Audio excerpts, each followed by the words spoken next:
I came back after a week visiting my sister, a small gift bag in my hand, and the same eager feeling in my chest of flopping onto my old familiar armchair. But what greeted me wasn't children's voices or the usual smell of coffee. It was my belongings scattered all over the lawn. Clothes, our wedding photo frame, a few journals with torn covers, the wool blanket I'd knitted myself. On the door, a sheet of paper slapped on with silver tape flapped at the corner, scrawled with, "Sorry, Mom, there's no space. My in-laws are moving in. No warning, no guilty look." My daughter-in-law leaned against the doorway, lips curled, voice flat as ice. "Don't stand there, Mom. The neighbors are watching." And they were Mrs.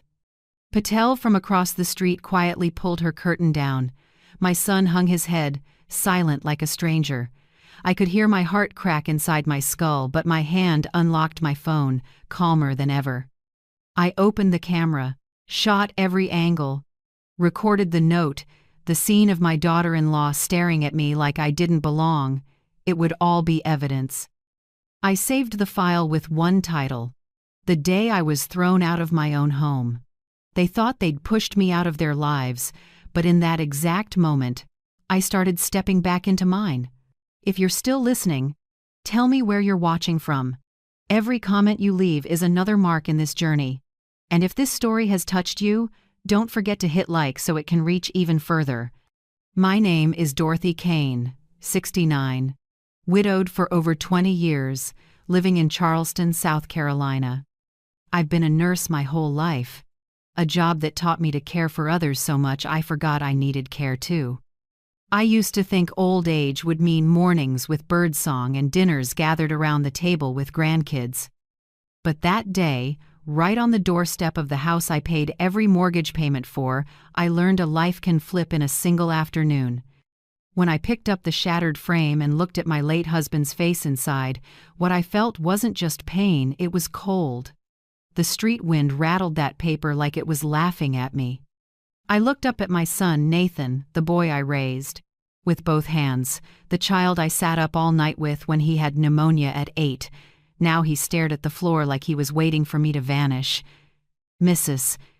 Patel, my Indian neighbor of more than 10 years, hurried over, eyes wide. "Dorothy, what is happening? Did they do this to you?" I just nodded. My voice was quiet, but each word was firm. "Please do me one thing, Patel.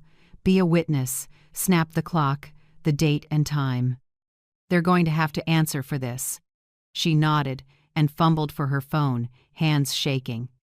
I kept photographing every corner, every item tossed like trash: the knit blanket, the wedding photo of me and Tom, the mug my grandchild once painted a heart on for me.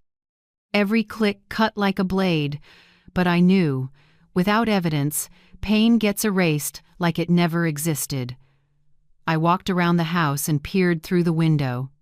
In the living room, Brianna, my daughter-in-law, was directing two men moving furniture. She said something, then laughed. A light laugh that stabbed like a needle. I turned away, tightened my grip on the suitcase handle. Part of me wanted to storm in and confront her, but the other part, the part trained by years of nursing, chose calm. I took out my phone and opened the asset management app the lawyer set up for me when my husband passed. Under real estate, it showed clearly, 218 Maplewood Drive owner, Dorothy Kane. I tapped the little padlock icon and saved copies of all documents: insurance, property tax, title deed. Brianna's voice came from behind me. "You don't have to make a big deal out of this, Mom. We'll send you rent if you need it." I turned, and my look shut her up. "No need, Brianna. This house is mine." I rolled my suitcase to the curb and breathed slowly. Nathan called after me, voice breaking. "Mom, don't overdo it. I'll explain later." I didn't answer. There was nothing left to explain. A small moving truck pulled up. I asked the driver to help pack what was still intact. Mrs. Patel stood beside me, eyes wet. "Dorothy, where will you go now?" "I have a place," I said with a small smile. Somewhere they don't know. 3 years ago, when I saw Brianna tightening her grip on my son, I bought a small apartment downtown. I said it was an investment, but deep down I knew it was a backup door to freedom. Today, it's exactly where I needed to be. On the drive, I stayed oddly calm. The feelings dissolved into silence. At a red light, I glanced in the rearview mirror, saw myself sitting up straight, gray hair, clear eyes, not a tear. I whispered, no yelling, no crying, just action. By the time I reached the apartment, Charleston's sky had turned late afternoon gold. I opened the door. Dust glimmered in the light, but the air felt quiet and safe. A small 2-bedroom with oak floors and clean white walls, simple but mine. Completely mine. I set down my suitcase, flipped on the lights, and began placing a few things. Tom's photo, a Bible, the old tea kettle. Mrs. Patel texted, I saved the photos with date and time. Don't worry, Dorothy. I texted back a thank you emoji. I sat at the table and took the wrinkled note from my pocket, smoothing it flat. The words, sorry, Mom, were blurred by rain. I slipped it into a file folder labeled Case 1. Everything was starting to line up like I'd filed patient charts for 40 years. With system, order, and evidence, I opened my laptop and created a new file named Operation Freedom. Inside, I made the plan. Gather evidence, photos, statements, witnesses.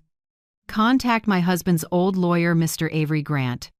Book a real estate agent to assess the house. Review bank accounts and savings. Prepare a legal 30-day notice if needed. Outside the window, the city lit up.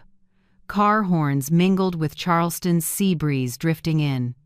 I sipped tea and felt its warmth spread. In that quiet, I saw this clearly. My silence was no longer weakness, it was strength taking shape. I texted my sister Marisol. I'm okay. I need a few hours to reset the board. She replied with a heart, as if she knew this battle was one I had to walk through myself. That night I sat by the window, watching the Ashley River catch the soft yellow lights. I opened a fresh notebook and wrote the first line, Day 1, starting over, not from zero, but from self-respect. I checked my phone and saw the photo folder named The Day I Was Thrown Out of My Own Home. I opened each picture, Brianna's eyes, Nathan's bowed head, the door slamming behind me. Then I smiled. No, I won't go back and beg them to open that door. I will strike the gavel of the law, and when it sounds, every one of them will have to listen. Outside, Street Phillips church bells drifted gently. I said quietly to myself, Dorothy, it's time to live the rest of your life on your own terms. And I knew that tonight in this little apartment, a new woman had just been born from silence. My apartment is on the 8th floor of an old building in downtown Charleston. 2 small bedrooms, light oak floors, a big window looking down on the rush along King Street. The afternoon sun slants through the blinds, coating everything in a warm, honey-soft glow. When I turn the key and the door swings open, the smell of dust and old wood rushes in, but oddly, I don't feel lost, I feel free. I start cleaning. Wipe the cabinets, wash the curtains, take out the trash, throw the windows wide for sunlight and sea air. Each motion feels like shaking off layers I've carried for years. In the bedroom, the small safe is still tucked under the wooden desk, the place I stored documents when I bought this apartment 3 years ago. I kneel, set the combination, and check every envelope, deed, bank book, insurance copies, papers proving ownership of the old house. Everything's intact. I rest my hand on the stack like I'm touching a spine of my life, solid, quiet, and untouchable unless I allow it. After I sort the closet, I call my sister. Marisol, I'm back in Charleston. She's silent for a beat, then her voice breaks with anger. Dorothy, tell me, did they really do that? They threw your things on the lawn? Why didn't you kick them all out? That house is yours. I chuckle softly. I will, but not the way they expect. I have evidence. I have the law. You're always too calm, she sighs. If it were me, I'd have set off a storm. I glance around the apartment where sunlight washes the white walls and say gently, no storm needed. In still weather, you can finally see where to go. After we hang up, I sit at the table and check my phone. There's a new message from Mrs. Patel, my old neighbor. She sent a string of photos from her window. A large moving truck parked in front of my house, an older man with gray hair, and a woman in a floral dress, Brianna's parents, hauling things inside. The message reads, "They moved their stuff in the day you left. Didn't wait for you. I'm sorry to tell you this. I study the photos, feeling like someone just nailed the past shut with iron spikes. But I don't get angry. I save them into a folder titled Evidence 1, Property Occupation. Then I set the phone down, pour a black coffee, and sit on the balcony. The sunset sky burns orange, so beautiful I suddenly regret all the evenings like this I ignored for years. I open my laptop and log into my bank. The monthly pension still lands on time, plus the small savings I built as a nurse, enough to live comfortably for years. I open another document, financial safety, and go line by line. Health insurance, home insurance, investment yields, property tax. Everything is tidy and clear. I've always been careful, but never have I felt more grateful for it than now. If I hadn't prepared, I'd have nothing today. I pull out pen and paper and write the header, 90-day rebirth plan. Under it, I make neat columns. 1. Safety. Update locks, install cameras, change passwords on all accounts. 2. Legal. Contact lawyer, verify ownership, prep legal notice. 3. Relationship cleanup. Limit contact with Nathan and Brianna, communicate in writing only. 4. Rebuild self. Morning yoga, reread books I love, cook meals I actually like. Looking at the lines, I laugh. Turns out, after all this, I can still make plans for myself, not for anyone else. I open a new notebook, title the first page, Declaration of Dignity. I write slowly, each stroke clear. From today on, I will no longer beg to be loved, respected, or accepted in my own home. I am the owner, the keeper, the one with final say. No one can make me bow my head unless I choose to. When I set the pen down, my chest feels lighter. Maybe for the first time in years, I can hear my own voice clearly. Then I turn on the computer and create a folder. Digital dossier. Dorothy Kane. I save every piece of evidence. Photos, videos, texts, utility bills, property taxes, insurance policies, everything proving that house is mine.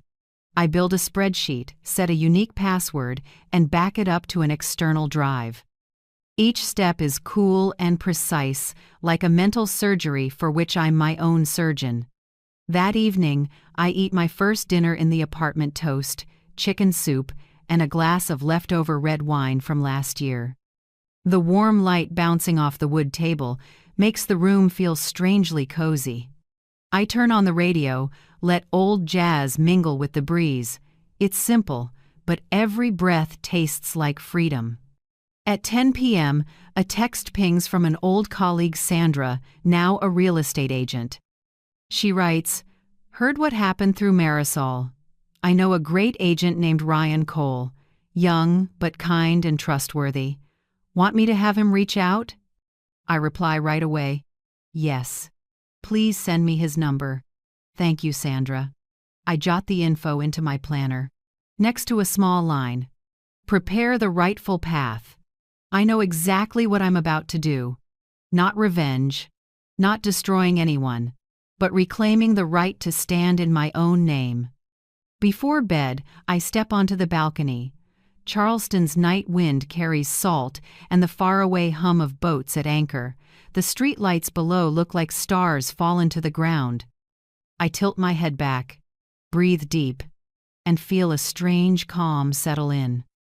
Then I go back inside, open my notebook to the last page of the day, and write 3 big words, my hand a little shaky but firm: do not back down. I set the pen down and look at the words for a long time. They feel like a vow not to anyone else but to me. That night, for the first time in years, I sleep deeply. No dreams, no dread, just the sweet quiet of a beginning. And when the first light slips through the blinds, I wake up, brew hot coffee, and open the windows for the sun. Sparrows chatter on the balcony, and the river wind drifts in briny and fresh. I take a sip, sit at the table, look over the plans I've made, and whisper, "Dorothy Kane, welcome back." One old chapter has closed, and the small key in my hand, the key to this apartment, now opens more than a door. It opens a new life. The next morning, I wake to sparrows and the smell of coffee filling the little apartment. In the quiet, I look out at Charleston's sky brightening and ask myself, what brought me here, to 69, alone in a backup apartment, starting over? I lean back, wrap both hands around the hot cup, and memories unspool like an old film still creased by time. Tom, my husband, died on an autumn afternoon. The stroke hit like a slash. One minute he was talking about repainting the fence, the next he was on the ground in the backyard, still gripping the brush. Nathan, just 20 then, screamed for me. I ran out, knelt beside Tom, and tried to pound his heart back with useless compressions. The ambulance came too late, when they pulled the sheet over him. The fall wind carried the smell of damp wood and lavender from the garden, a scent I couldn't stand for years after. From that day on, my world shrank to 2, me and Nathan. I sold Tom's car and kept the house we spent our youth paying off. To get by, I took a part-time job as a public library aide and tutored neighborhood kids in math at night. Life was tight but meaningful. I made breakfast every morning for my son, waited up each night for him to get home from college, listened to stories about his friends and professors. I was terrified the hole his dad left would swallow him, so I tried to fill it with presence and love. Many nights Nathan couldn't sleep, slipping quietly into the kitchen to sit at the table, eyes red. I brewed mint tea and sat across from him, saying nothing, just resting a hand on his shoulder. We sat like that, letting the warmth from the cups speak its own language. On those nights I thought, we'll get through this. As long as we're together, we'll be okay. So I made that my promise to myself, and I lived stronger than ever. Nathan graduated with a logistics degree, and I cried through the whole ceremony. I remember him hugging me and whispering, "Mom, I did it. I want you to be proud." I was. More than anything. Not long after, he met Brianna, the young secretary at his new company. They met at a work event and everything moved so fast I couldn't catch up. "I still remember our first meeting," Brianna smiled softly, spoke gently, called me Mrs. Kane in a honey-sweet voice. I thought, my son is lucky. When they got engaged, I cried happy tears. I sold a few of my mother's old jewelry pieces and paid nearly half the wedding costs. I wanted my son to start without worry. I believed his happiness would be mine, too. The wedding was in a small church draped in white flowers. Nathan wore a gray suit and stood in the aisle with the smile of a man about to have a family.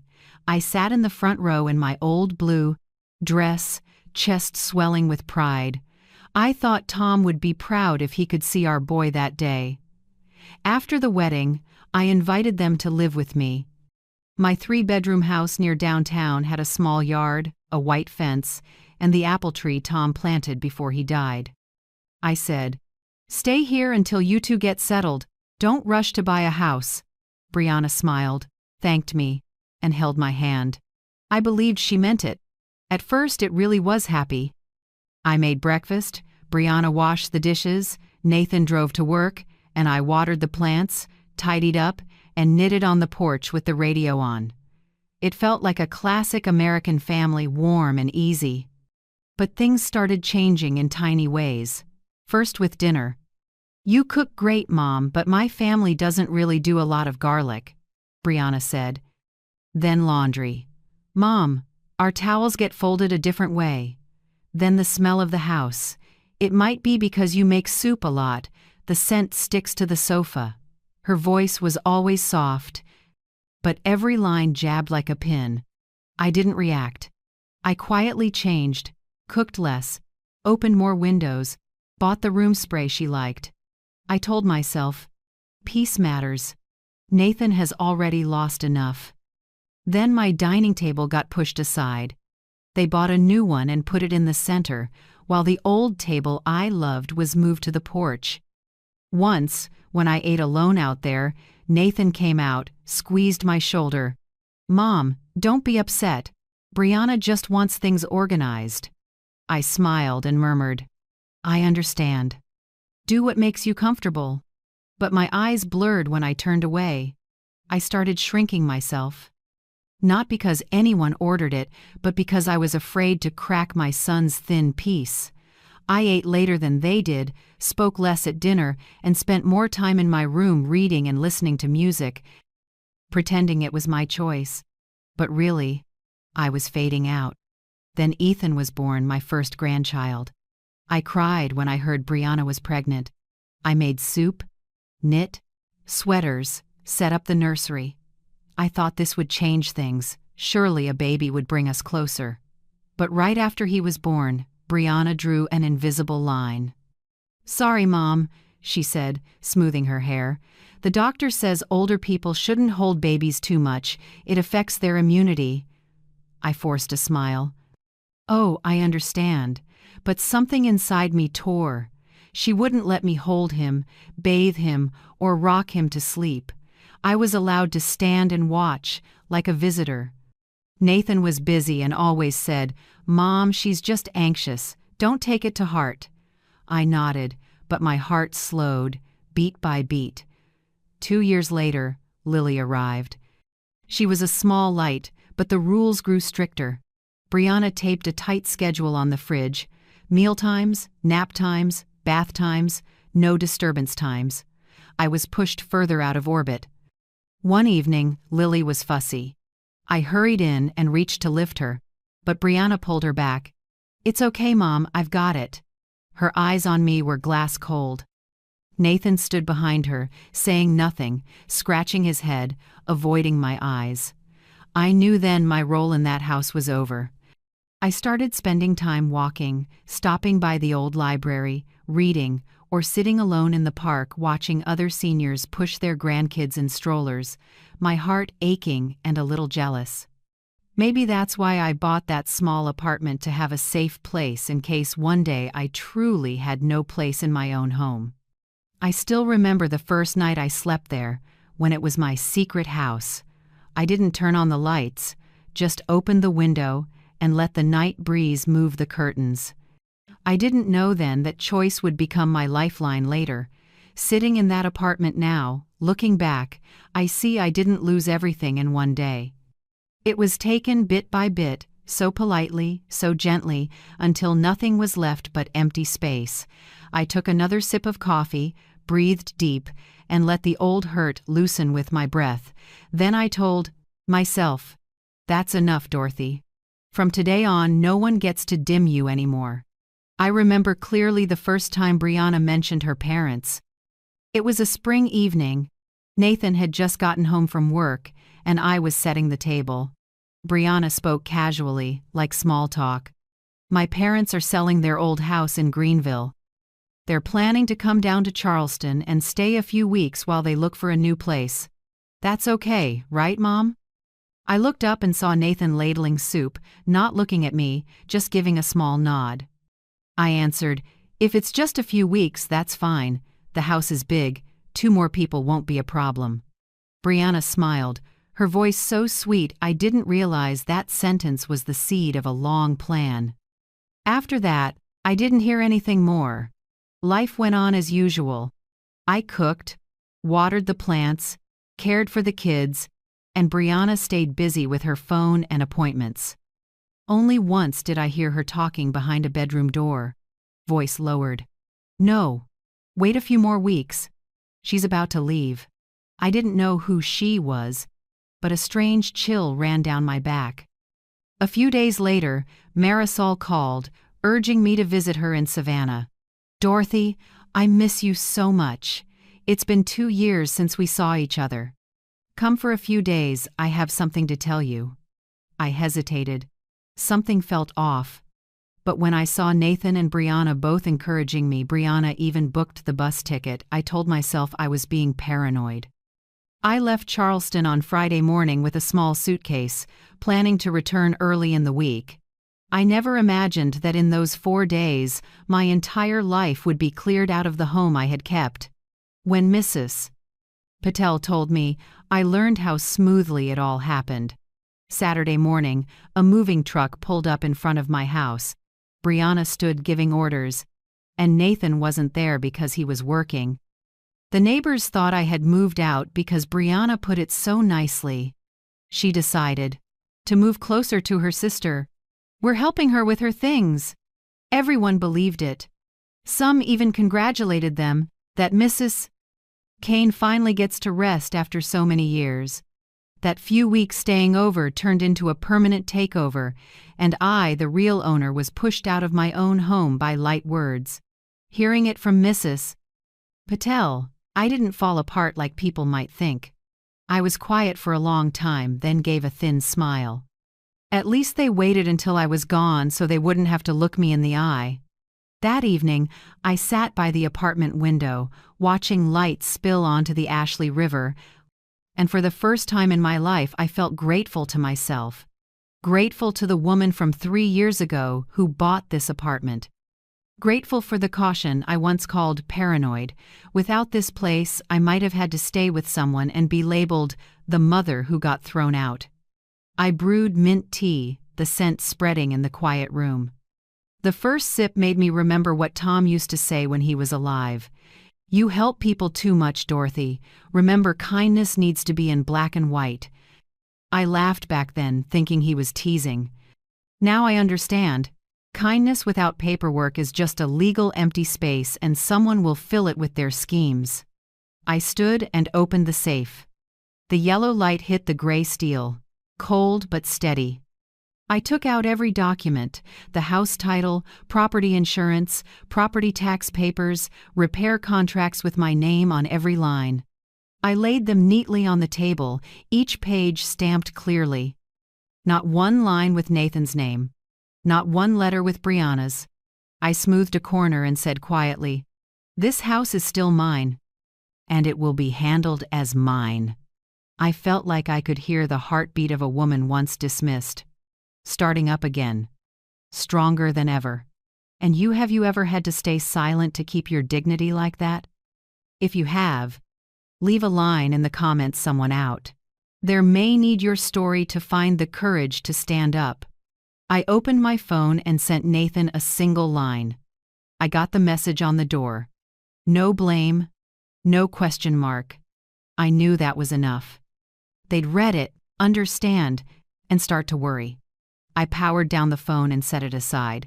What I felt wasn't anger anymore, it was absolute clarity. Before, I would have reacted with tears. Now, I would act with reason. I took my notebook and wrote the first checklist for my countermove. 1. Agent, find someone to assess the house and guide me through the sale. 2. Lawyer, confirm ownership and use rights, and the rules for removing occupants. 3. Notice to vacate.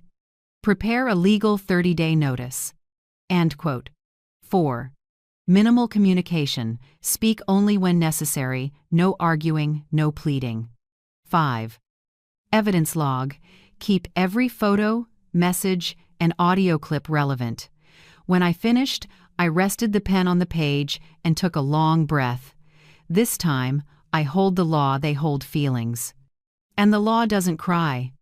The next morning, I went to the bank to print property tax and home insurance statements. The clerk looked over the files and said, "You keep your documents really well. Most older clients can't manage this." I smiled. I used to be a nurse. We're used to careful records. One small mistake can cost a life. In life, one wrong signature can cost you your home. The young woman looked at me with admiration, but I only felt sad. Being careful isn't a choice anymore, it's survival for someone who's been betrayed. At noon, I got a text from Mrs. Patel. "I just heard Brianna's relatives telling people you moved out on your own. They're bragging the house belongs to the new family now." I read it and smiled faintly. New family, sure. They can swap furniture and change the air, but they can't change the paperwork. That afternoon I sat at the table as sunlight slipped through the thin curtain and laid bright stripes on the wood like a gentle hand. I scrolled through old photos on my computer. Tom laughing under the apple tree, little Nathan holding a blue kite, me in an apron standing in a patch of lavender. Each picture was a reminder. I built this life with work, love, and loss. No one gets to take it with a sloppy note. That night I sat by the window and wrote a letter not to send, but to set myself free. "Nathan, I'm not angry at you, but I will never forgive your silence while others erased my name from my own home. I'm not seeking revenge. I will only take back what's mine by the law, with reason and with dignity." I folded the letter, slipped it into an envelope, and put it in the drawer.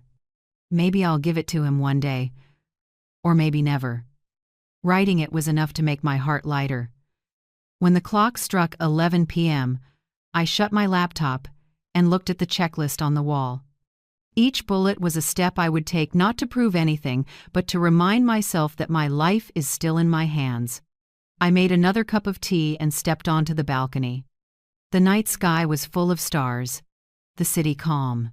Somewhere in that old house, they were probably sleeping well. Sure, I'd vanished for good.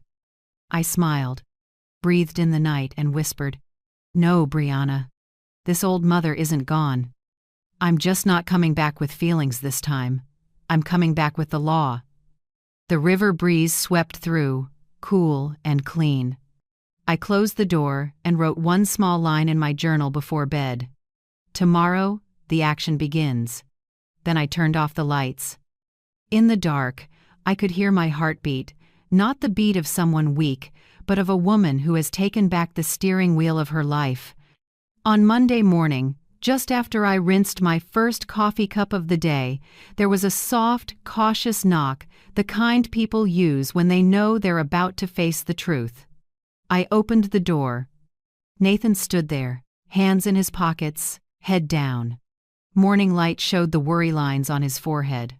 My 45-year-old son looked strangely small.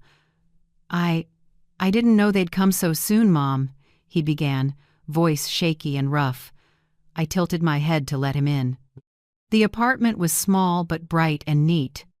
Nathan glanced around, maybe surprised it didn't look like the picture someone had painted of a pitiful mother thrown out. I calmly poured 2 cups of coffee and set one in front of him. "Drink," I said evenly. "It's the same roast from your father's old shop." He didn't touch the cup, just nodded. I sat across from him, fingers laced, eyes steady on my son. "You said they came earlier than planned?" Nathan nodded, avoiding my eyes. I didn't think they'd move in for good. Brianna said just a few weeks. You know, they're looking for a place. I cut in, voice low and clear. "A few weeks isn't a permit to occupy. I only want to know one thing." I tilted my head, gaze fixed on him. "Who signed off letting them stay?" That question popped his excuses like a pin. He went silent. His finger tapped the cup, his eyes drifting. I didn't add a word. The room got so quiet I could hear the clock ticking, like it was counting each beat of his shame. Finally he sighed. "I was wrong, Mom. I just wanted everyone to get along. I thought you wouldn't mind if they stayed a few weeks. Brianna said you were never home anyway." I sipped my coffee and gave a small, even smile, neither bitter nor too forgiving. You thought that, but you forgot something. Even if I'm not there every day, the house is still in my name. That means only I get to decide who stays and who doesn't. Nathan said nothing. I could see his eyes swinging between guilt and confusion. I pulled an envelope from my pocket and set it on the table, the copy of the deed. Under the light, Dorothy Kane was bold and undeniable.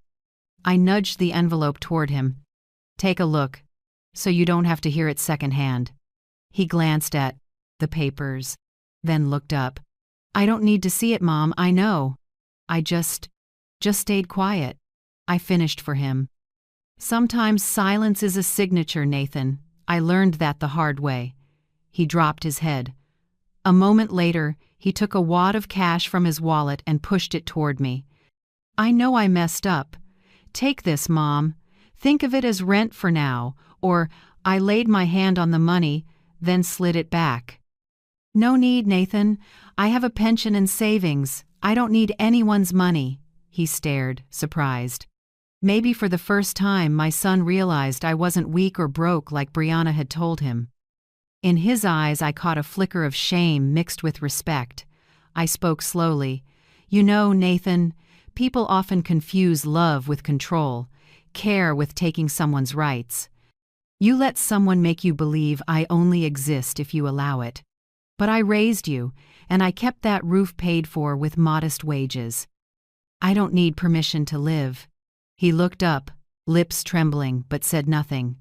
I stood, topped off my coffee, and kept my voice light, like I was commenting on the weather. I never planned to fight over that house, but maybe it's time to draw a line. I've met with a lawyer. And tomorrow the agent will come to assess the property. Nathan froze, the cup tilting and spilling a little. You're going to sell the house? I met his eyes, steady. Not going to. I will. I've lived long enough to know when a place only holds contempt, it's not a home. And I won't let it become a battlefield. He clenched his hands and exhaled. Brianna won't understand, Mom. She'll think you're getting revenge. I shrugged. That's her problem, not mine. I'm doing the right thing. The air felt heavy.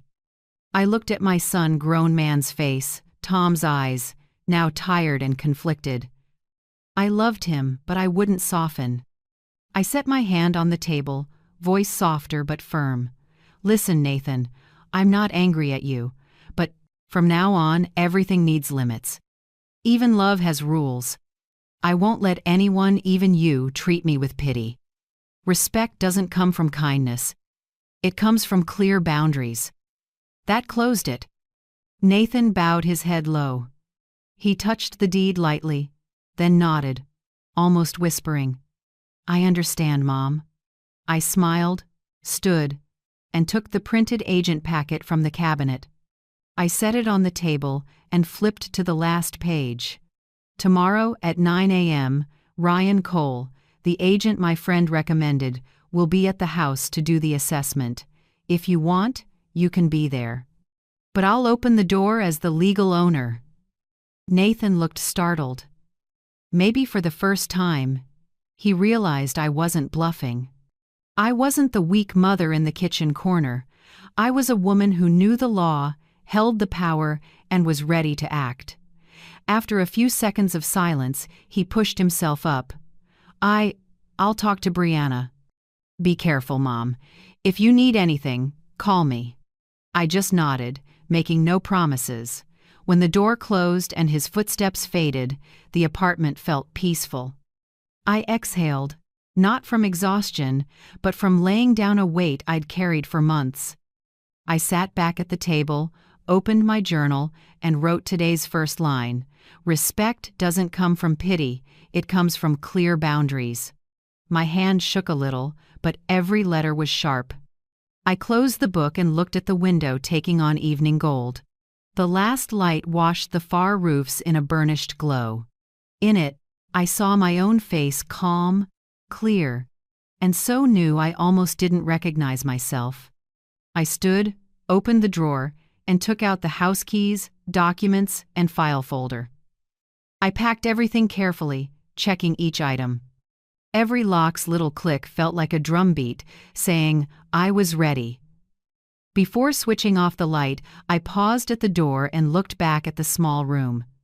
Inside was the soft smell of coffee, a half-empty cup, and the gentle quiet I had claimed for myself.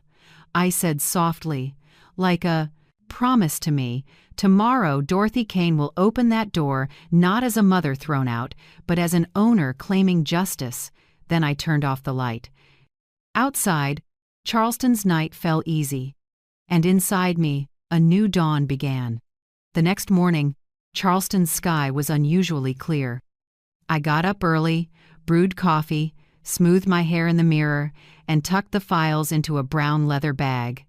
I didn't feel like a mother facing family. I felt like a woman about to close a major deal.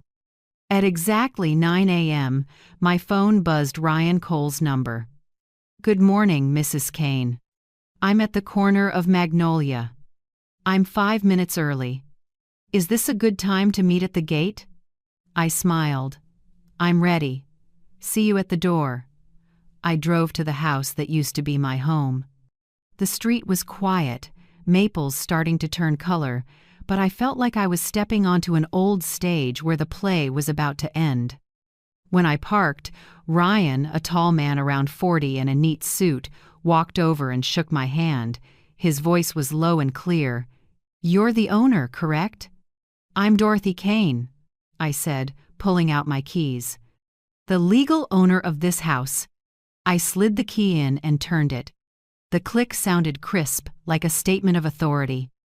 The door opened and a mess of perfume, fried food, and cheap cigarette smoke hit me. A once bright house was now damp and cluttered. The sofa was stained with grease, the floor scuffed with footprints, and my family photo on the wall had been replaced by Brianna and Nathan's wedding portrait. Ryan glanced around, jotting notes fast. Looks like a lot of interior changes, ma'am. I nodded, voice even. Not authorized, but I'll address it legally. From the primary bedroom, Brianna's parents stepped out, clearly not ready for this morning's visit. He wore a wrinkled t-shirt. She had a scarf thrown on. Seeing me, they froze, eyes wide like the sheriff had knocked. Mrs. Dorothy, we thought. The man stammered. We thought you had moved. I smiled, voice light as air. No, I just took a few days off, and this is my agent, Ryan Cole. We're here to assess the house I'm considering selling. She forced a smile. His face flushed. Sell? But our daughter is staying temporarily. I cut in, still calm. Temporary doesn't change ownership. I walked slowly into the living room and took in every detail. Familiar things were gone. The bookcase missing, my china mugs replaced by cheap liquor bottles, curtains a different color. In the corner, my cat Daisy was gone. A chill passed through me, but I didn't let it linger. Ryan got to work, measuring, shooting every corner. He spoke in professional, steady rhythms. This area's rising fast, Mrs. Kane. Near the new commercial corridor and the expanded high school. With light interior refresh, you could sell for about 20% more than 3 years ago. I nodded and jotted it down in my notebook. Brianna's mother hovered behind me, restless. I heard her phone buzz in her purse, then saw a message flash. Call Brianna now. She slipped into a corner and whispered into the phone. Honey, I don't know. She's here with a real estate agent. Call Nathan. I kept my face calm, as if I hadn't heard a thing. Ryan walked through the primary bedroom, the one they were using, and stopped. The bed was unmade, sheets wrinkled, closet doors wide open. He turned back and asked quietly, Do you want me to document this condition in the report? Of course, I said. And add another item. Unauthorized changes to the interior layout, damage to the downstairs hardwood, and use of the owner's private area without consent. I pulled out my phone and took a few photos, every detail. The lens caught the two of them edging by the door, faces gone pale. I knew these shots would be attachments in my legal file later. When Ryan finished measuring, we stepped onto the back porch. The garden I once took pride in was overgrown with weeds, the fence broken, and the apple tree Tom planted had been cut down. I bent, picked up a dry splinter from the old stump, the only piece left, and held it tight. Ryan looked at me, voice low. "I'm sorry, Mrs. Kane." I smiled. "No need. Sometimes losing the old is the best way to make room for the new." Back in the living room, Brianna's father was trying to be polite. "Mrs. Kane, maybe this is all a misunderstanding. Our daughter didn't mean I raised a hand and cut him off. I understand exactly what she meant. But there's nothing to debate. I'm here to follow procedure. From now on, any contact about this house goes through my attorney, Mr. Avery Grant. Here's his card." I set a small card on the table. "If you have questions about moving out, Mr. Grant will explain your rights and obligations." They stood there, both scared and confused. I could guess their thoughts that the woman they took for weak had just flipped the board. Ryan double-checked his notes. "At current market prices, I estimate the house could fetch between $680,000 and $720,000. If you'd like, I'll send a draft listing with a timeline this afternoon." I nodded. "Do it. I'm not interested in renting it out. I want to sell clean and final." He smiled and scribbled. "Honestly, your timing is good. Inventory in this neighborhood is tight this quarter. I'm confident you'll get a buyer quickly." I looked around brick by brick, wall by wall, then said softly, like closing a long chapter, "This used to be a home, but now it's an asset. And assets should be priced correctly, not clouded by feelings." Ryan got it and nodded. He shook my hand. "All business. I'll send the file this afternoon with photos and the timeline. Vacate. List. Open house. Close. I also recommend your lawyer send a formal notice within 24 hours. I answered. "Already scheduled. Mr. Grant is expecting me this afternoon." As we left, I could feel tense eyes following from the window.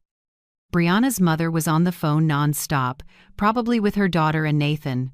Her voice wavered. "She says she's going to sell. Do something." I stepped down the front stairs, morning sun warm on my shoulder. Ryan opened the car door. I turned back for one last look. The wooden plaque reading Kane Residence still hung there, but the paint was peeling and the letters fading. I thought maybe I should take it down like taking down an old illusion. On the drive back, I called attorney Avery Grant.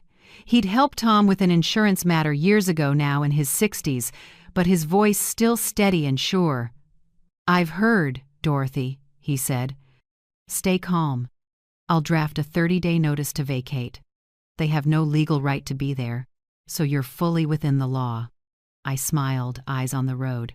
"I don't want a circus. I just want it done right.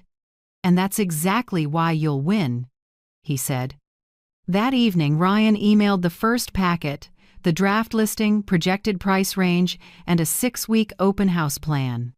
His last line read, "This home is worth much more than people think, especially when it belongs to someone who knows her own worth." I finished reading and smiled. At sunset, I sat by my apartment window and opened my journal. Today, they saw me walk in with the legal key and leave with composure.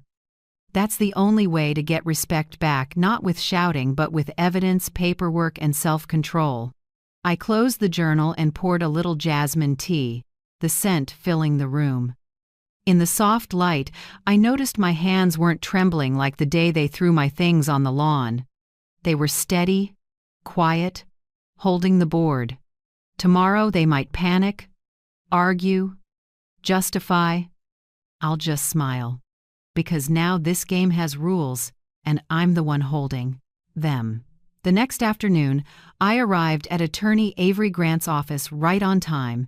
It's a classic red brick building downtown, tucked in the old historic district. Gold letters on the glass door read, "Avery Grant and Associates, Real Estate and Civil Law." I know places like this well, the smell of paper and ink, that careful atmosphere reminding you every word here carries legal weight. Avery welcomed me into a sunlit room. He was the same silver hair, a deep voice, the calm eyes of someone who's seen hundreds of disputes end with the law on the right side. He motioned for me to sit and opened the file I'd sent the day before. "Dorothy, I've reviewed everything," he said, voice solid as oak. "The deed, property tax, and insurance all in your name. No one has the right to use, allow occupancy, or make structural changes without your consent." I nodded and gripped the teacup his assistant had brought in. "I don't want drama, Avery. I just want it done by the book." He smiled slightly. "That's why I like working with you. Now listen, we'll send a legal 30-day notice to vacate, with clear consequences if they don't comply." He pulled out a template, clean, precise lines of text.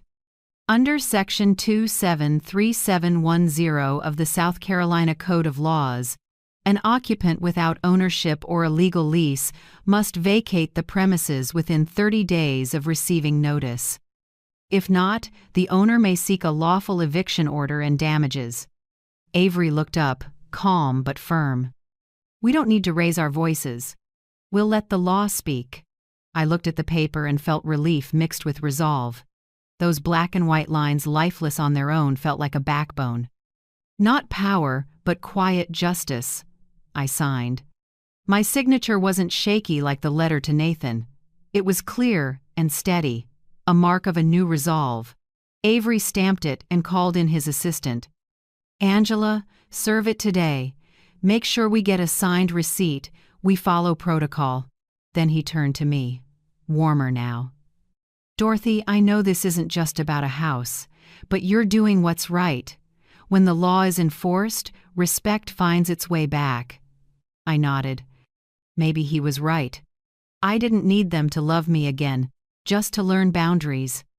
Avery went over the steps, meticulous as a good teacher. During this period, if they harass, damage, or push back, don't engage directly. Just document photos, videos, dates, witnesses. I'll take it from there. I wrote it all down. Each note felt like a small brick rebuilding a foundation that once shook. By the time I left, late afternoon light stretched across the cobblestones. I felt lighter not because I'd won anything, but because things were finally in their right places. That night, I got Avery's confirmation email. Notice was personally served to the occupants with signed acknowledgement. Effective today, April 14th. Deadline to vacate, May 14th. He added one line just for me. "We've taken the first step, Dorothy. Let time and the law do the rest." I set my phone down and sat quietly. A sea breeze slipped through the window. I made ginger tea, watched the steam curl up, and remembered the years I believed kindness alone could hold a home together. Now I know, kindness needs limits and proof. 2 days later, I started restructuring my life, literally. First task, lock all utilities back under my name. I called the power company. "Hi, I'm the owner of 214 Magnolia. I want to make sure all utility accounts are under my control." The rep checked and said, "Actually, ma'am, someone changed the contact info last month. Would you like to restore it?" I held back a sigh. "Yes, immediately. Please send confirmation by email." I did the same with water, internet, and gas. Each one noted the date I reactivated ownership. No one touches that house now, not even through a bill. That evening, I got a text from a distant in-law, the sister-in-law in Florida, who hadn't checked on me in 5 years. It read, "Dorothy, family is sacred. Don't push this. They just want stability." I smiled, hit save, and didn't reply. I'm done explaining to people who preach when they've never carried the weight. Next day, I kept going like a COO, taking back her company. I called the bank and asked them to review all authorizations tied to my retirement and credit accounts. The rep asked, polite, "Would you like us to verify anyone with current access?" "Yes," I said. "If you see Nathan Kane, remove him." She came back a moment later, voice firm. "Found an old authorization from 2019. It's been removed as requested. Accounts are now under your name only." I thanked her and leaned back, exhaling. I also added a new property risk policy and updated all contact info. I even installed a video doorbell at the apartment and signed up for monitoring. Some might call it defensive. To me, it's just how you sleep well. That night, I sat at the table and wrote my 30-day plan. The bullet points were neat, but each one carried weight. 1. Dignity. Stay quiet. No sparring. Don't diminish myself. 2. Transparency. Everything in writing, with confirmations. 3. No pointless arguments. My time is worth more than their excuses. 4. Keep calm. The law backs the person who doesn't lose control. 5. Self-care. Eat, sleep, read, exercise. Don't let them take my mind, too. When I finished, I put the pen down. The warm desk light fell across my hands that once shook when I was humiliated, now steady like roots gripping soil. I checked the clock, 10 p.m.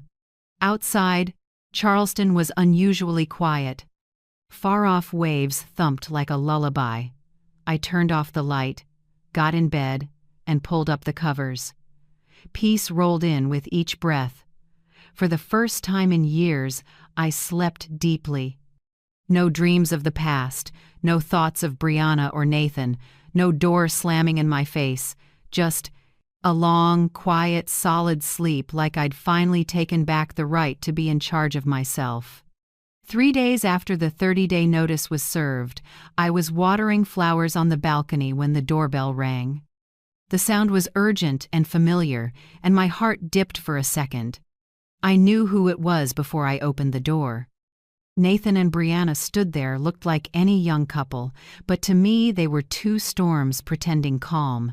Nathan wore a wrinkled shirt, hair messy, eyes a mix of worry and guilt. Brianna was different, fully made up, perfume so strong it drowned out my tea. "Mom," Nathan started, voice small and shaky. "We came to talk. Please give us a few minutes." I quietly opened the door wider and stepped aside. "Come in, but all I have is black coffee and silence. Pick one." Brianna forced a smile. "Both are fine, Mom." I sat, poured 3 cups, pushed one toward them. The smell of fresh coffee filled the room. The scent that once meant togetherness now tasted bitter. They sat across from me. Nathan spoke first, voice tight. "Mom, we went too far. I didn't think it would end up like this. Brianna was just looking out for her parents. I wanted peace. Mom, the house is yours, but if you'll come back, we'll move into the small room. Let us take care of you." I stayed quiet, looking him in the eye. The way he said "Mom" trembled, but behind it, I heard the old habit of emotional steering. Brianna rested her hand on his arm, bowed her head, and spoke with a hint of tears. "I truly am sorry, Mom. I was wrong. We shouldn't have done that. My parents had nowhere to go. I just wanted to help them. If you come back, I promise no one will touch your room again. I just need a chance to make it right." Her words fell like water, sweet and smooth, but each one carried the same old flavor of manipulation. I said nothing, just listened, and let them pour out the rehearsed apologies. Nathan held his wife's hand. They performed the same scene, tears, sorry, shaky voices. When they finished, I set my cup down and looked at them calmly. "Are you done?" Brianna nodded and dabbed her eyes. "Now it's my turn," I said, voice low and clear. "The 30-day notice stands. I'm not changing my decision." Both froze. Nathan looked up, urgent. "Mom, I'm being honest. I don't want you alone. We just want things back the way they were. I gave a thin smile. Back the way they were means what, Nathan? Me in the house but not allowed on the sofa because it might get dirty? Or standing in the yard while someone else eats dinner in the kitchen I built?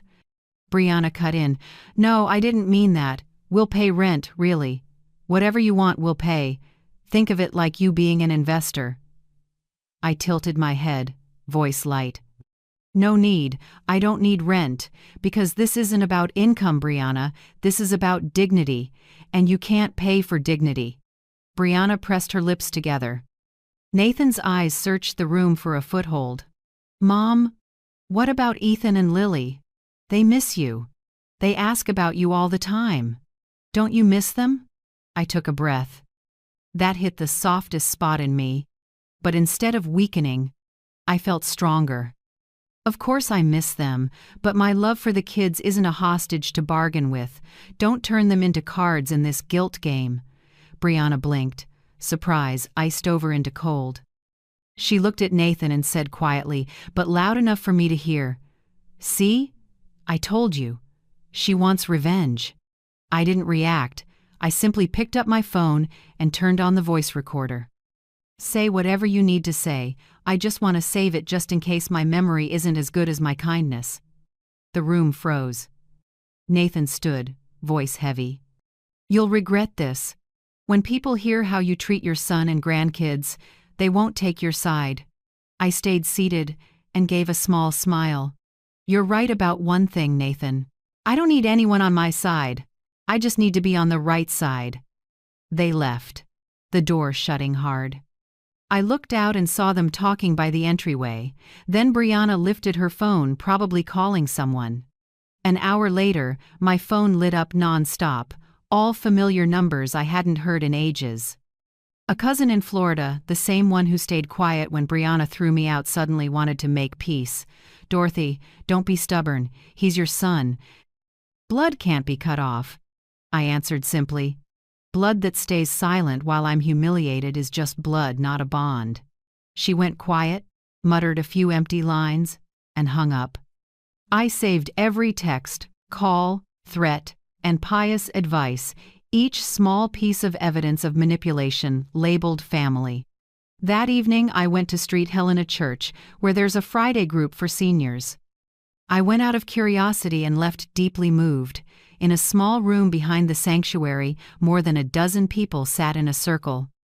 They shared about their lives, their loneliness, and stories that felt personal but turned out eerily similar.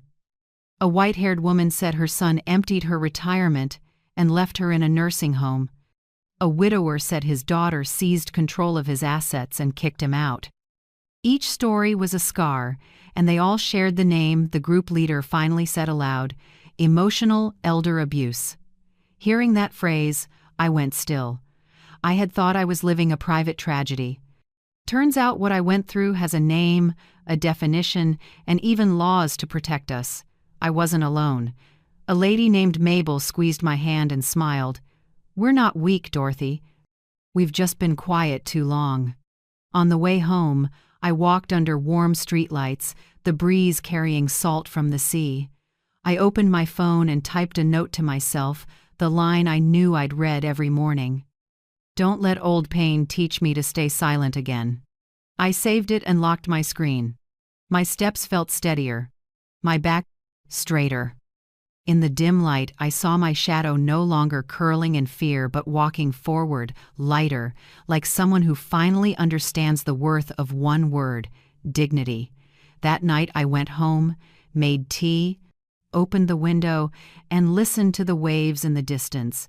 I didn't cry, didn't shake, just felt calm, because I knew, for the first time in years, I was living true to myself, owing no one an apology. Only 7 days left before the move-out notice expires. I marked the date in red in my planner, then gently folded the page. Everything was on track, the house appraised, the attorney on it, and my nights beginning with peaceful sleep instead of tossing and turning. That morning, I was checking my email when the doorbell rang. A light, steady knock, not rushed. I knew it wasn't Brianna. She never knocks like that. I opened the door, and Nathan stood there alone. No perfume, no prepped lines, just my son, looking tired and thinner. His shirt wasn't ironed, eyes sunken, hair messy like he hadn't slept all night. "Mom," he said softly, not pleading like before. "Can I come in?" I nodded and opened the door. The kitchen still held the scent of morning coffee. Nathan glanced around, a little surprised at how bright and neat my apartment was, everything in order. Nothing like the lonely mother image someone had drawn for him. "I want to talk," he began. "Can we sit?" I motioned to the chair across from me. Sunlight from the window fell across the table, splitting the space between us, one side warm light, the other in shade. The divide felt symbolic. Nathan took a long breath. "Mom, I know you've been firm, and I understand why. But I was thinking, if I kick my in-laws out, could you come back home? I'll fix everything. You'll have your own room. I set down my coffee and gently cut in. "For me? Or for the house, Nathan?" He froze. His eyes flickered, then dropped. The silence was answer. Enough. I exhaled, not angry, just sad for a grown son who still didn't know the line between family and possession. "Nathan," I said, soft but steady, "forgiveness is a choice, but it doesn't mean going back to the old spot. I left that house not out of hate, but because I needed air. If I return just to play the role of the indebted one, then forgiveness means nothing." He looked up, lips moving without words. I went on. "I don't want to rebuild with feelings. I want to rebuild with respect. And respect starts by honoring the 30-day notice. I'm not doing this to get even. I'm doing it so you learn the lesson. It took me a lifetime to understand. Love doesn't mean letting people cross your boundaries." Nathan sat still, fingers laced. I could see him wrestling with love and guilt. So I guided the talk out of the conflict zone. "I'm taking a computer skills class at the community center," I said lightly, like sharing a small update. "The ladies in the senior group taught me online finance, how to set up a security camera, and even a bit about phishing emails. It's actually fun. Oh, and I helped one woman apply for assistance." Nathan stared, a little surprised. "You're really doing okay?" I smiled and nodded. "I'm moving on. And moving right." A long, quiet, stretched. Then he said softly, "I'm sorry, Mom. I let it go too far. I was just afraid. If I lost the house, I'd lose you." I shook my head. "You'll never lose me, Nathan. But I want you to understand, real love doesn't need property to exist. It needs kindness and respect." He nodded, tears slipping down, trying not to cry. I kept my calm rhythm. Part of me wanted to get up and hug him like when he was little, but reason held me back. Because I know new boundaries are the real fence of love. I poured more coffee, my voice gentler. "I'm not going back to that house. But I want you to bring the kids here every weekend. There's a little park and a reading nook. I want them to see adults can disagree and still be decent. They don't need to witness conflict." Nathan nodded, choked up. "I'll bring them. But Mom, can you give me more time? A week or two? Brianna's looking for a place. It's a mess." I met his eyes. Calm. "No, Nathan. Rules are rules. If you want to teach your kids responsibility, start by keeping your word. 30 days means 30 days. After that, if you need help finding a short-term rental, I'll help." "But I can't undo what I signed." He was silent for a long time, then slowly nodded. "I understand." I smiled faintly. And that, son, is the first step toward real adulthood. When Nathan left, I walked him to the door. The morning breeze carried sea salt and church bells. I watched him go, and what I felt wasn't pain or anger, it was a solid peace, like ground after a storm. That afternoon, I met Ryan Cole at his brokerage. He had everything ready for the listing phase. "Mrs. Kane," Ryan said, professional and warm. "We're set. Just a light clean, photos, and we go live next week. I'm confident the house will get immediate attention." I reviewed the printout's cleaning plan, open house dates, closing timeline. Everything was orderly and clear, no room left for feelings. "Good," I said. "I want everything transparent. When it's over, I want to look back without regret." Ryan smiled. "The way you're handling this, you won't." "Most people don't keep their cool like you do." I smiled back, maybe because I spent too many years in noise. Now I choose quiet but principled quiet. He nodded and shook my hand firmly. "I'll send the final packet tonight." When I left the office, the sun poured gold over everything. I stopped at a small cafe, ordered jasmine tea, and opened my planner. In the corner, I stuck a blue note with a line in purple ink. "Today's principles protect tomorrow's joy." I stared at it for a long time. It wasn't just a reminder, it was my promise to myself that no matter how life shifts or how tangled family gets, I'll keep that dignity like a compass. That night I came home, turned on the warm lamplight, and cracked the window for the night breeze. The city was quiet. I warmed a cup of milk, sat down, and opened my journal. My son learned his first lesson on boundaries. I learned my last lesson on forgiveness, and both of us are growing up even if we're long past being called young. I closed the book and smiled. Outside, church bells rolled low, and even like the heartbeat of someone who's weathered a storm and finally knows peace is a fair reward for those who keep their principles. On the 30th day, they moved out. No tears, no apologies, just the rattle of a moving truck on a damp morning. I stood at the curb, file folder in hand, watching the last boxes load. Nathan avoided my eyes. Brianna pretended to be busy on her phone.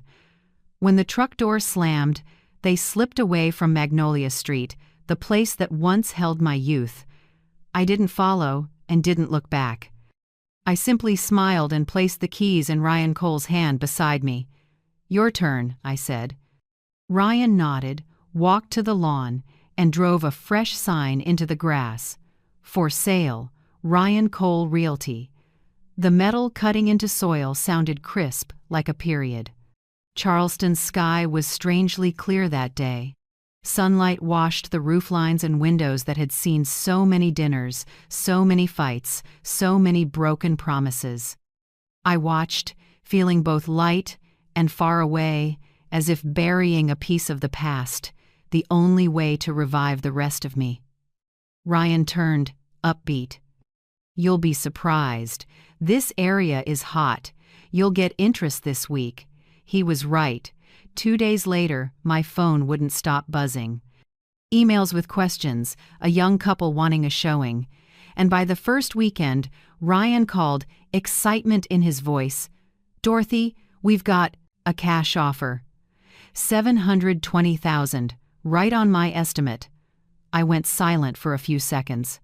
Not for the number, but because cash sounded like freedom knocking. The next day, I met attorney Avery Grant. He'd received the contract. As usual, Avery didn't rush. He slid on his glasses, read every clause, drew a red line through a few spots, then looked up. "This is their add-on, a trap clause. If you sign without catching it, they can delay payment with fake repair demands. I'll strike it." He edited steadily, like someone used to facing dishonesty without flinching. I smiled. "Avery, without you, I'm not sure I'd have the patience to finish this." He set his hand on the papers. "It's your patience that makes the law work. You chose the right path, no shouting, just doing it right." When I signed, my hand shook a little, years of scrubbing bricks and tending roses compressed into one signature. But as the ink dried, I smiled. Not like someone who lost, but like someone who finally closed an old era. After the wire hit, I took 3 days to reset everything. I paid off the small stuff. Credit card, car insurance, a few hospital charges from last year. Clearing those debts felt odd, like lifting invisible straps from my chest. Then I set up an emergency fund in a 3-month CD. With Avery's help, I put the rest in a safe mix: bonds, CDs, and a small slice in a social fund. Not a fortune, but enough to live free without sweating every bill. One early morning I looked in the mirror. More gray, more lines. But my eyes were bright in a new way. I decided to treat myself to the beach trip I'd put off for family. I picked Tybee Island, a few hours' drive from Charleston. A small oceanfront room, windows full of wind and waves. The first day, I walked barefoot along the shore and let the water wash over my ankles. Each wave felt like a rinse cycle, old memories thinned out, old hurts fading under the tide. At night, I sat on the balcony, listening to surf mix with jazz from a nearby bar. I wrote in my journal, "I didn't lose a home. I traded for peace." 3 days on Tybee felt like a healing regimen. Late breakfasts. Reading on the porch. Unhurried sunsets. No one asking what I needed. No one telling me how to be. Just me and the right to be quiet in freedom. Back home, I decided to refresh the apartment that had witnessed my rebirth. I changed all the curtains to a soft cream, painted the walls a gentle olive, and added a few snake plants in the corners. Each morning, sunlight slid through gauze, touching my coffee and an open book. I set a small armchair by the window, Dorothy's reading corner. I changed the bedding, hung a few sunflower prints, the flower I've loved since I was young but never bought because Tom didn't like bright colors. No one stops me now. I live alone, and the apartment started breathing with me. One afternoon over jasmine tea, an idea landed. I'd start a social account not to show off, but to share what brings joy to people my age. My first post was a teacup, a copy of The Shell Seekers, and a simple caption, "Older age isn't the last page, it's a new chapter if you hold the pen." I didn't expect a few hundred likes in days. Many peers commented, "I'm learning to live again. I thought I was the only one lonely." I replied to each, slowly, honestly. That account became a small corner for people wanting to be heard and to hear. I shared easy meals for one, good reads, sometimes a story about pride and forgiveness.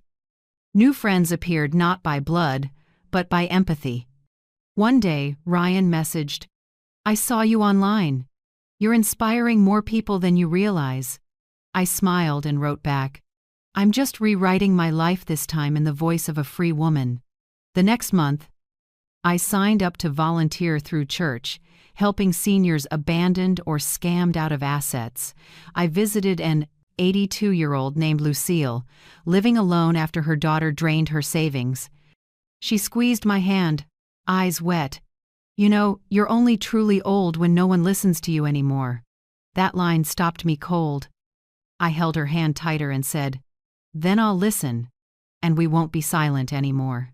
Leaving the nursing home, the gray sky felt like a warm hand on my shoulder. I understood, giving is the quickest way to heal. That night, I added another page to my journal. I sold the house but bought back my freedom. I lost the old road and found the right direction.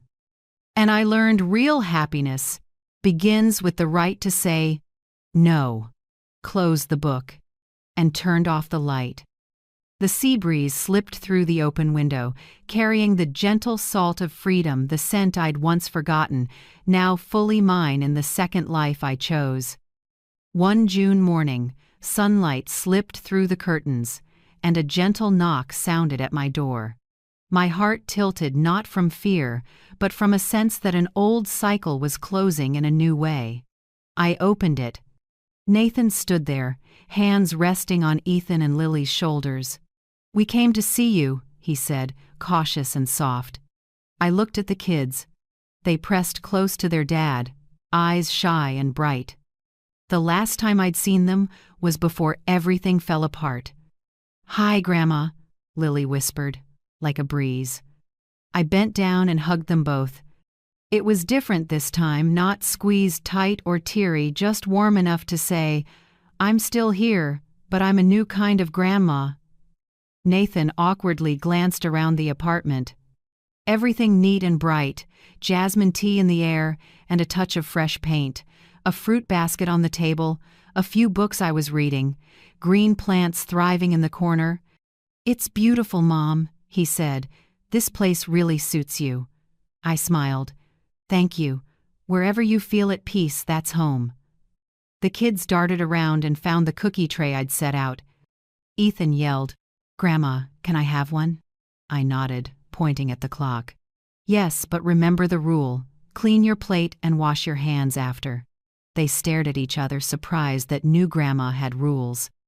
When Lily dropped crumbs on the rug, I simply said, "Grab a cloth for me, sweetheart. A clean home makes everyone happy." Ethan bent down without arguing. A moment later, Lily mumbled, "Grandma, you're different." I smiled, easy as breath. "Different is good, isn't it? Grown-ups have to learn to live true to themselves." They nodded and went back to their puzzle. I watched them. My heart warm, but unlike before, this love wasn't tangled with fear of being used or dismissed. It had boundaries, order, and clarity. Nathan sat quietly, then said, "Mom, I don't know what to say. It feels strange seeing you this calm." I turned to him, steady. "Strange because you're used to me enduring, right? But sometimes calm doesn't come from forgiving others. It comes from no longer letting them define your value." He lowered his head. "I get it. I'm trying to relearn how to be a dad. I want the kids to have their grandma, no matter what's going on with the adults." I nodded gently. "Start with respect. If you want, you can walk with me, not over me. We all have to relearn love, Nathan. Love without control." His eyes watered. "Brianna isn't coming, Mom. She finds it hard to face you. But I'll bring the kids regularly, if you'll have us." I set my hand on his shoulder and smiled. "Everyone is responsible for their choices. I don't need apologies to be at peace. I just want you to keep your word for the kids." A month later, I hosted a small birthday tea at my apartment. Nothing grand, just a few new friends. Mabel from the group, Stephen who runs the volunteer program at the nursing home, the downstairs neighbor who bakes almond cookies, and of course, Mrs. Patel, the former neighbor who witnessed the morning they threw me out. On the table sat a simple cake with the words, "To life and new chapters."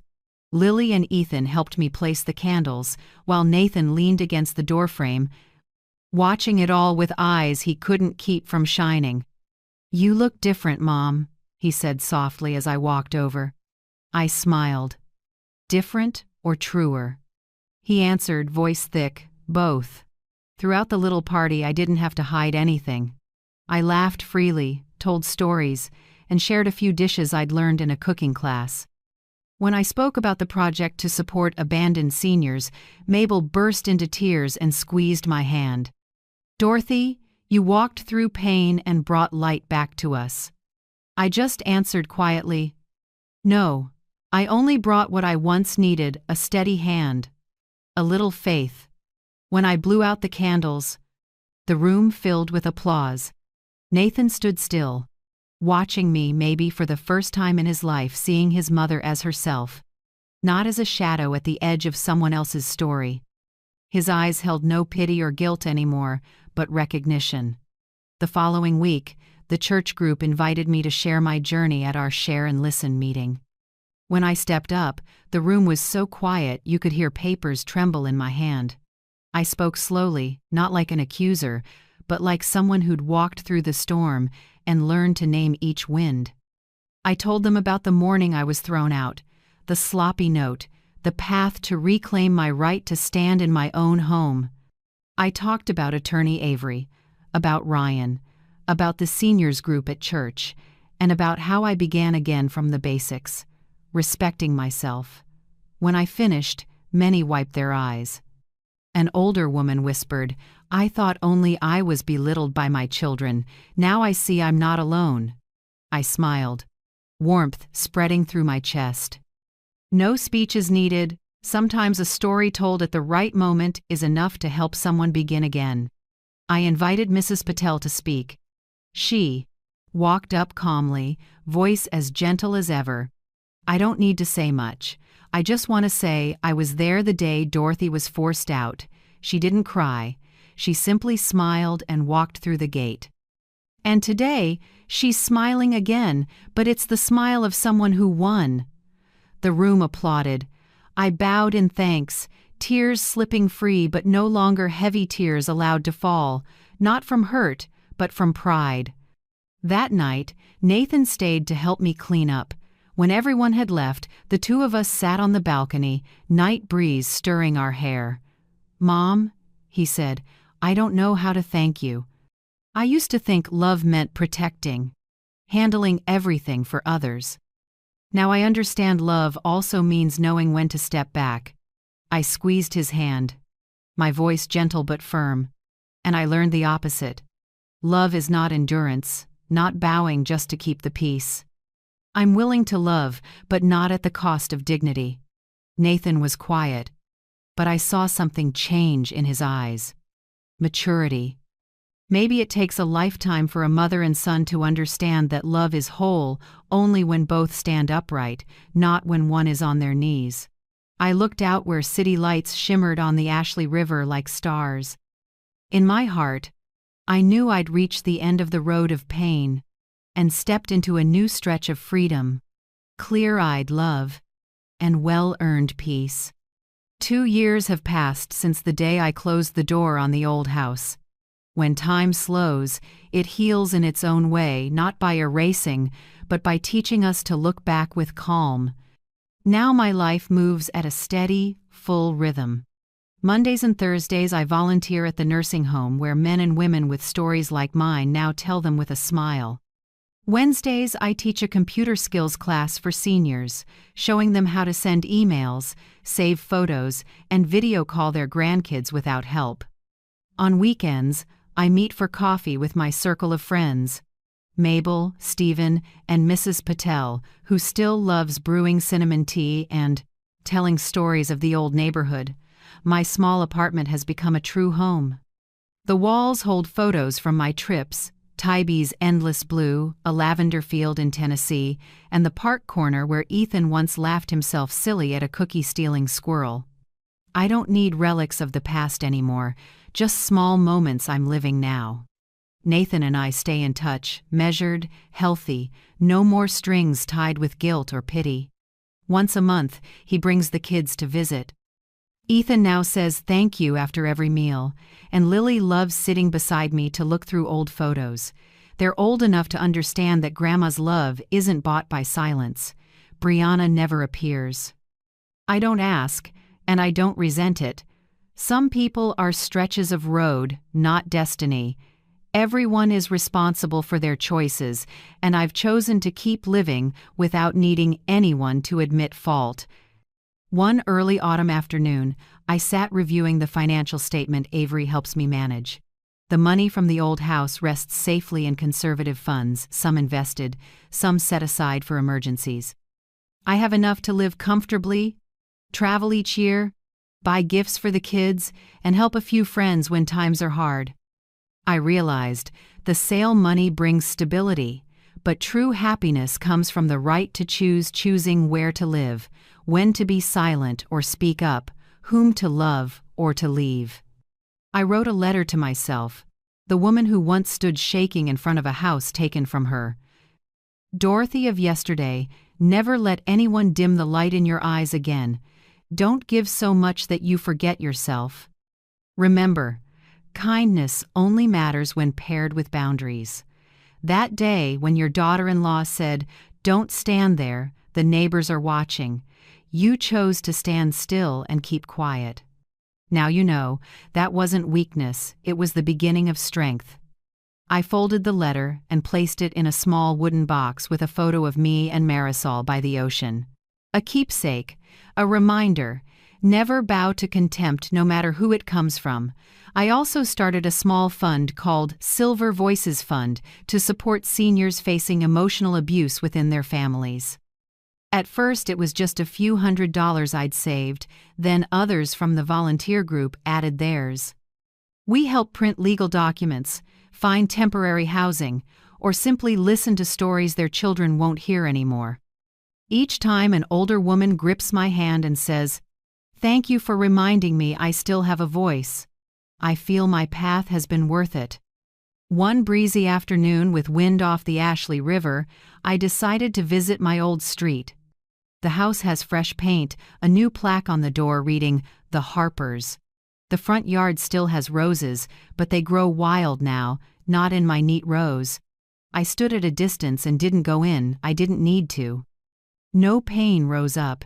It was like looking at a faded photograph. I smiled and whispered, "Thank you for teaching me how to leave at the right time." I knew clearly, my silence that day wasn't surrender. It was stepping back to gather strength to counter with reason, not tears. Silence was the beginning of victory. And without that morning of being cast out of my own home, I might never have learned that a 68-year-old woman can start over strong, independent, and at peace. That evening when I got home, I opened my laptop and wrote a new post for Silver Voices. Sometimes the strongest thing you can do is choose to leave in silence, not to prove anything, but to protect your worth. If you're living in a home that makes you shrink a little each day, know there is a way out, a voice, and someone who stood where you are. I hit post and watched the screen glow. Dozens of comments poured in. "I'm in Texas, your story is mine." "Watching from Florida, thank you for saying what I haven't dared to say." I read each one, eyes stinging. Maybe my journey was never only prize, mine. I closed the laptop and went to latch the window. Sunset slipped through the curtains, spreading across the floor in warm, honeyed light. I brewed a cup of mint tea, inhaled deeply, and felt the wind move through hair streaked with silver. Outside, the city was still noisy, but inside this little home, peace stayed. I thought, maybe someone listening to this is standing at the start of the same road where pain is fresh but hope is flickering. I hope that by the time they hear this, they know. It's never too late to rise, to love yourself again, to choose dignity over fear. Thank you for staying with me to the very last lines. I don't know where you're listening from, a small room, a quiet evening, or on your way home. But if this story made you pause, if your heart twinged because you saw yourself in these words, know you are not alone. Sometimes we have to be silent to guard our dignity, to learn how to stand on our own feet. I've been there. And I believe you can too. If my story touched you, tell me where you're listening from, and what you would do in my place. Leave a comment. Your words might be the strength someone needs to find their voice. And if you want to keep walking together, hit like, subscribe, and turn on the bell so we don't lose each other in the noise of the world. Thank you. Truly. Peace often begins the moment we dare to believe we still deserve happiness. Right in the middle of a crowded conference room, I heard my son's father-in-law, Randall Pierce, shout straight into his face, "This kid can't even hold a damn mop the right way. Useless. Absolutely useless." People burst out laughing. I froze at the doorway, staring at my son, Noah, kneeling on the floor, his hands trembling as he wiped up the coffee Randall had deliberately tossed just to teach him a lesson. Noah saw me. His face flushed a deep, painful red. I wanted to run in and pull him away, but I stayed still. And in those few seconds, I understood. If I reacted now, they would crush him even further. So I swallowed my anger and turned away. And in that very moment, I decided I would make them pay for what they did. But in a way they would never see coming. If you're still listening, tell me where you're watching from. Every comment you leave is another mark in this journey. And if this story has touched you, don't forget to hit like so it can reach even further. I walked out of the Pierce Manufacturing Building, my hands clenched so tightly the knuckles turned white. The North Carolina air that day was colder than usual for December, but the chill of the wind was nothing compared to the cold running down my spine after watching my son treated like cheap labor in front of a room full of people. I, Margaret Maggie Turner, 66 years old, never imagined I would have to see Noah in such a state, especially after the years I spent pouring every ounce of strength I had into raising and protecting him. I remembered standing there, watching my only son in that wide conference room, the walls lined with oversized posters about the company's vision and mission. Ironically, beneath those shiny slogans, my son was kneeling on the floor like an untrained janitor, scrubbing spilled coffee. I already knew Noah hadn't been given the management position he was originally promised, but I never expected they would treat him this horribly. I can still see the moment Noah's eyes met mine by accident. The hurt in them pierced straight through my chest. I'd seen him fall off his bike, seen him get injured, seen him cry over his first heartbreak. But never had I seen humiliation in his eyes this deep. It was as if he was silently saying, "Mom, I'm sorry you have to see me like this." I wanted to tell him he had nothing to apologize for, that the only wrongdoers were the people trampling him to feed their own swollen egos. But I couldn't do anything from the hallway. Any reaction from me would give Randall another excuse to shame Noah. So I turned my back and walked away. But I swear, that was the last time in my life I would ever walk away from my son in a moment like that. When I got home, I opened the lunch I had brought for Noah, a box of Southern-style barbecue rice, the family recipe he'd loved since he was little. I thought it would make his first day a little easier. I had woken up at 6 a.m., prepared everything with care. I wanted him to have a real lunch, not some rushed fast food at the office. I had imagined him walking into Randall's company with confidence, being respected, being recognized for who he was. But what I saw was the opposite of everything I had hoped. I set the lunchbox on the kitchen counter and sat there for a long time. My house in Raleigh had always felt warm, filled with the scent of old wood and family photos lining the walls. But that day, the whole place felt dark.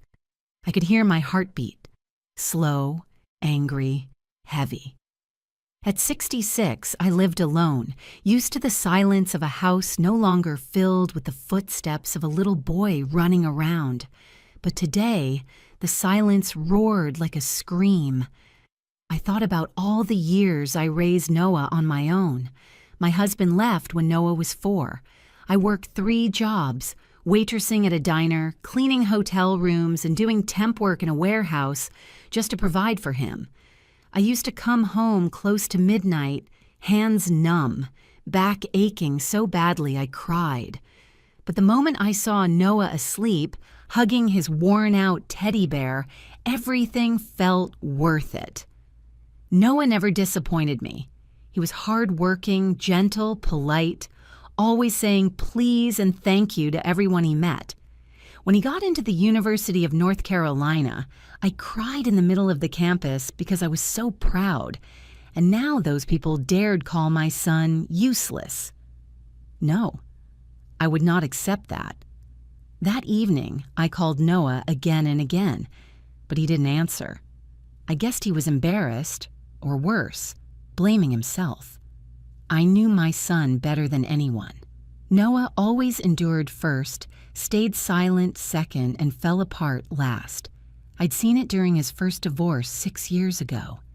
And now, it was happening again. I paced around the house like a wounded lioness. I opened a kitchen drawer and pulled out a small notebook, the blue one with worn edges. I wrote, December 12th, Randall Pierce publicly humiliated Noah in front of the staff, deliberately spilled coffee to make him kneel and clean the floor. I didn't know what made me do it. Maybe instinct, maybe the experience of a single mother who'd seen too much bitterness in life. But deep inside, I knew this wasn't just an incident. It was a warning, a sign that my son was being pulled into something dangerous. And if I didn't document everything, I wouldn't be able to protect him. I barely slept that night. The scene at the company played over and over in my mind. The laughter, Noah's terrified eyes, Randall's shouting. But the image that haunted me most was Olivia, standing a few feet away, arms crossed, her face cold and blank, pretending she didn't know the man being humiliated in front of her. I once thought Olivia was simply a little spoiled from growing up wealthy. I told myself differences in social status didn't matter if two people loved each other.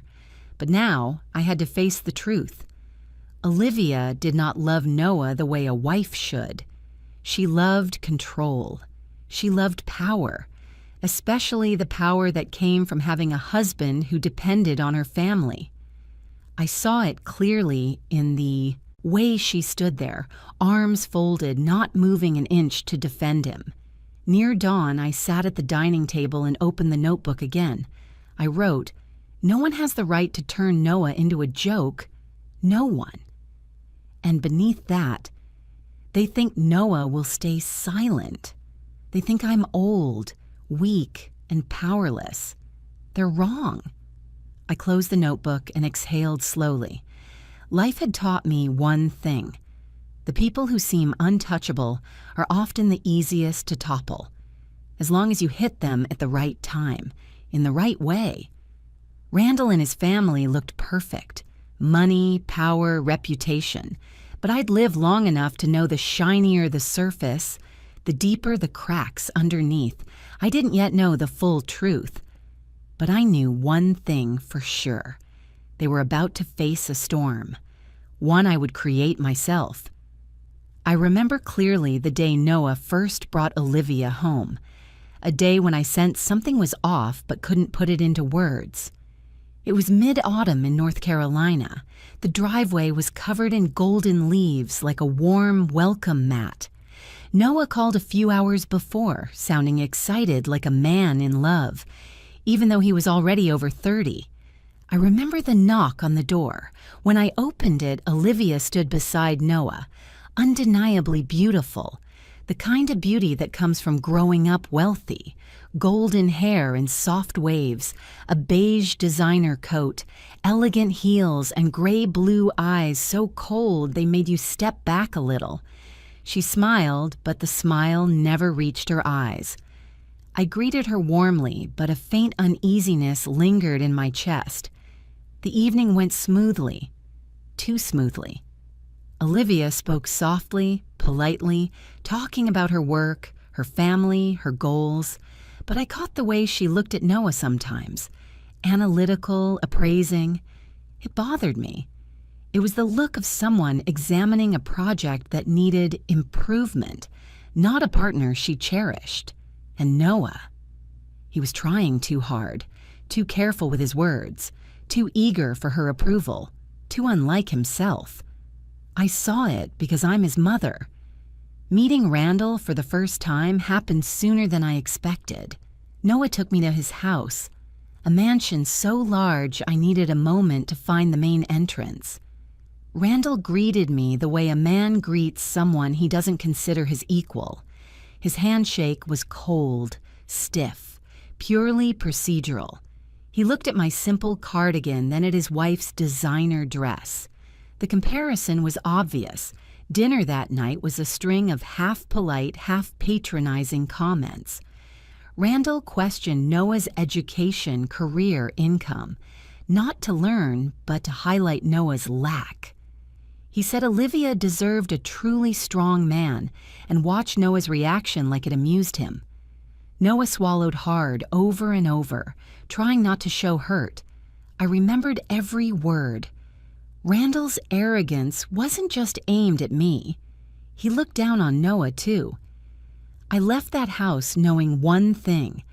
If Noah married into this family, he would lose himself. And I was right. Months into dating, Olivia began shaping Noah quietly, not by orders, but by suggestions disguised as care. You should wear suits more. You need to work out so you look confident. You should speak more like business leaders. You have to learn a more professional communication style. Each time Noah tried to comply, he changed the way he talked, the way he dressed, the way he held himself, and he began losing sleep. First occasionally, then constantly. I warned him, told him love wasn't supposed to be an endurance test, but Noah believed the best in people. He believed Olivia loved him. He believed the Pierces just needed time to warm up. I'd lived long enough to know better. Their wedding was extravagant and cold, beautiful like a magazine spread, frozen like marble. I had no part in the decisions. I was simply told where to sit. After the wedding, the Pierces never invited me to dinner, not even once. Noah thought they were busy. I understood the truth. He was theirs now, and I was irrelevant. Then came the financial control. The shared account Olivia managed, the spending restrictions Noah had to discuss with her, and the documents he was pressured to sign for family restructuring. That night, I wrote everything down, every odd detail, every red flag, and I knew something was very wrong. Evil never shows up suddenly.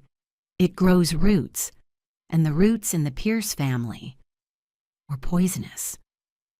What I didn't know then was that Randall was hiding the biggest truth of all.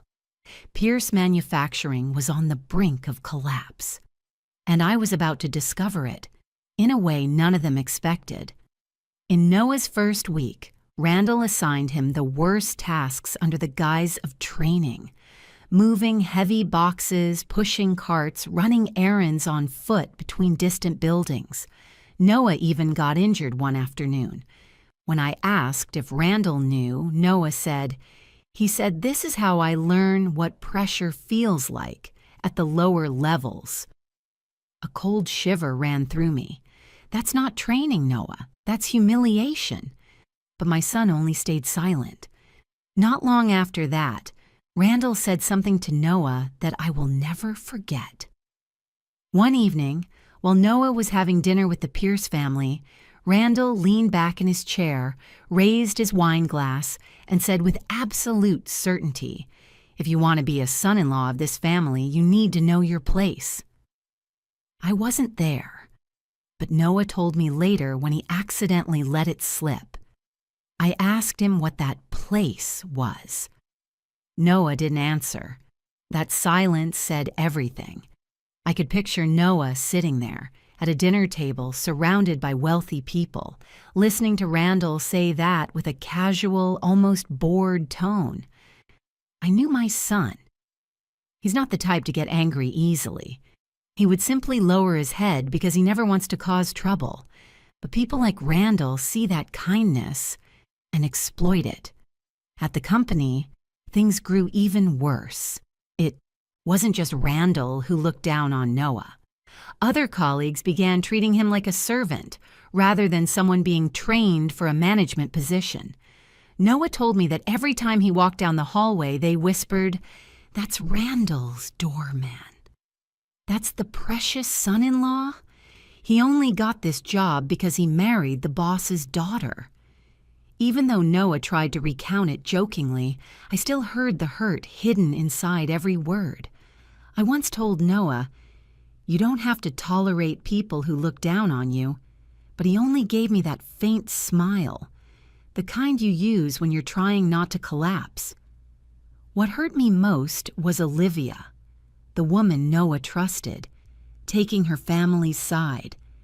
Every time Noah complained even a little about what Randall did, Olivia would say in that condescending tone, "You need to be stronger." Men should handle pressure. My dad just wants you to grow up. She called those humiliations lessons for becoming a real man. I wanted to ask her, grow up by kneeling on the floor?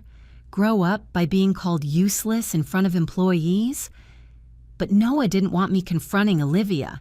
He said I didn't understand their perspective. He was right. I didn't understand how a wife could calmly watch her husband get trampled. Then one winter night, Noah came to my house in a state I will never forget. It was freezing outside, and Noah stood at my doorway with his coat hanging open, smelling strongly of alcohol. I had never seen my son that drunk. When I helped him into a chair, he burst into tears. Tears like a child's. "Mom, I can't take it anymore. I wish I could disappear." I froze. Noah had never said anything like that in his life. I grabbed his hand, feeling how cold his fingertips were. "Noah, look at me." But he didn't. He only shook his head, tears falling onto my hand, hot and desperate. Noah said he always felt inadequate, that every day at the company was another day he feared hearing those mocking comments, feared making a mistake, feared Randall humiliating him again in front of everyone. He said Olivia told him he was too sensitive, that he needed to grow up. I sat beside my son the entire night, listening to him spill out, through the haze of alcohol, how every day felt like he was being swallowed whole. After that night, I started watching his life closely. I didn't ask aggressively. I didn't pry. I just observed, the way any mother does when she senses something is deeply wrong. And then, one clue after another began to appear.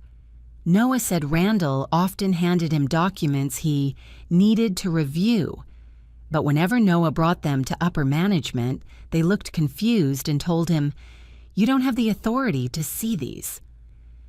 As if Randall was purposely steering Noah toward dangerous territory, I realized something.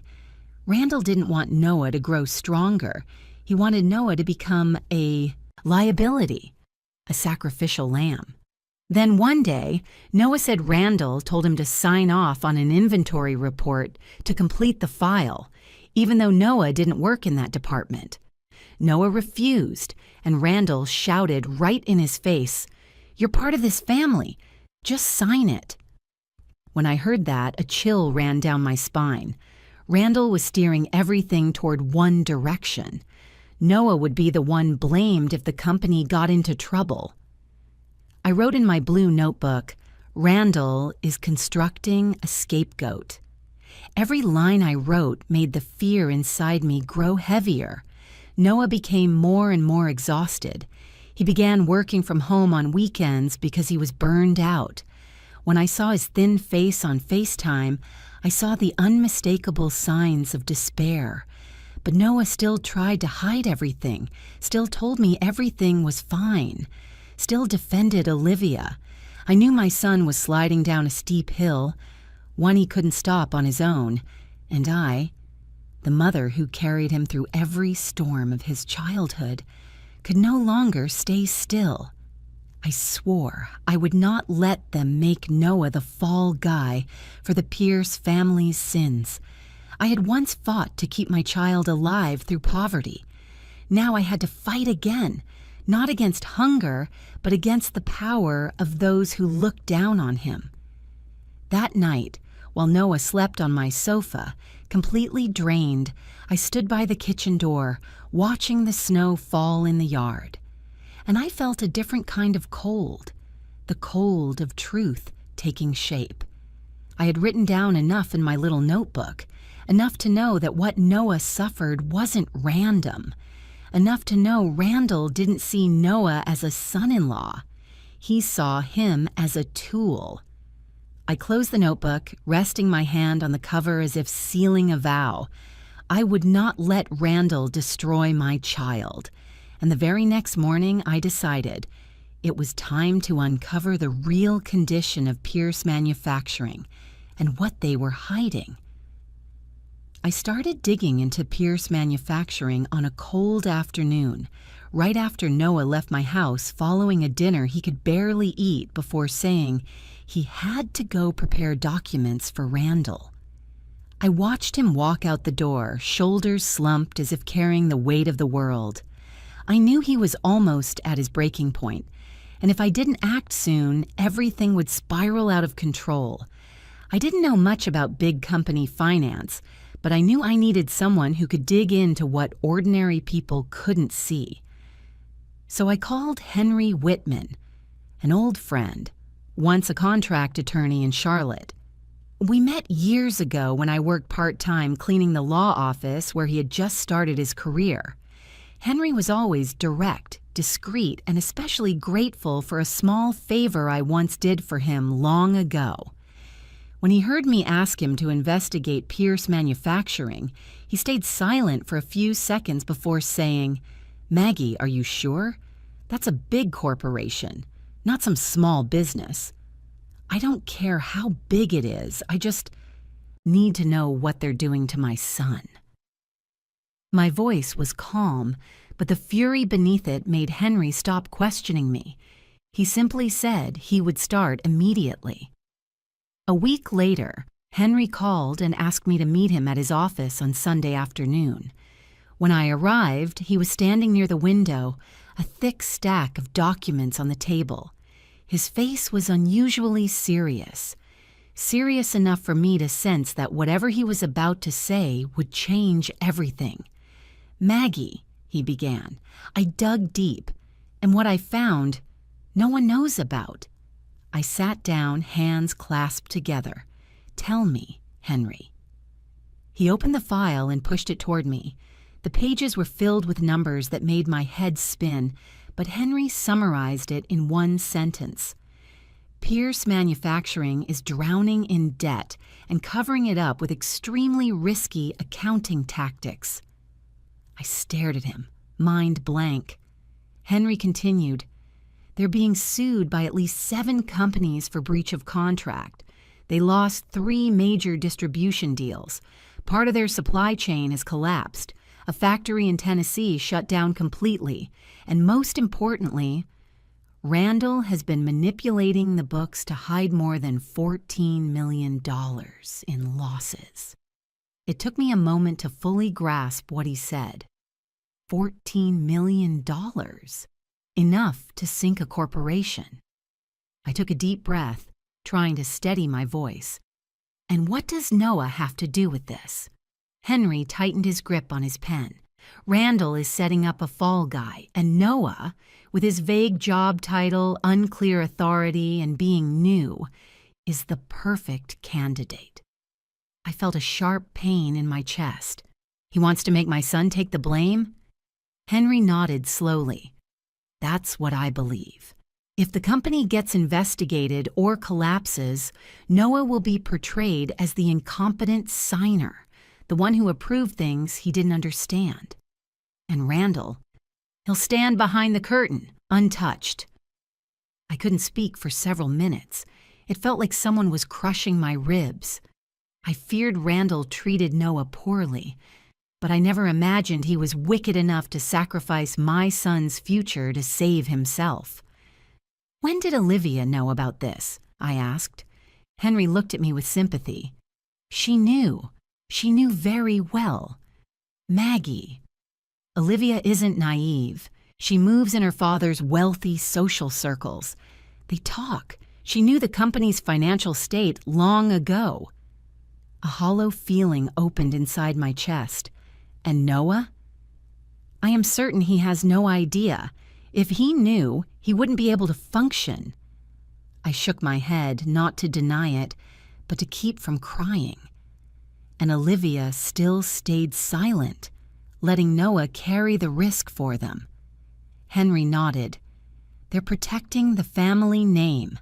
If their financial disaster comes out, they need a face. Someone young, inexperienced, unprepared, to take the fall." I closed my eyes. Every word Henry said cut like a blade. From beginning to end, Noah wasn't a son-in-law. He was a living shield for a powerful, ruthless family. After that meeting, I went home and sat by the window for a long time. I looked out at the small garden where Noah used to play when he was little, chasing butterflies, laughing loud enough to wake the neighbors. I remembered every moment I'd worked myself to exhaustion to give him the life he deserved.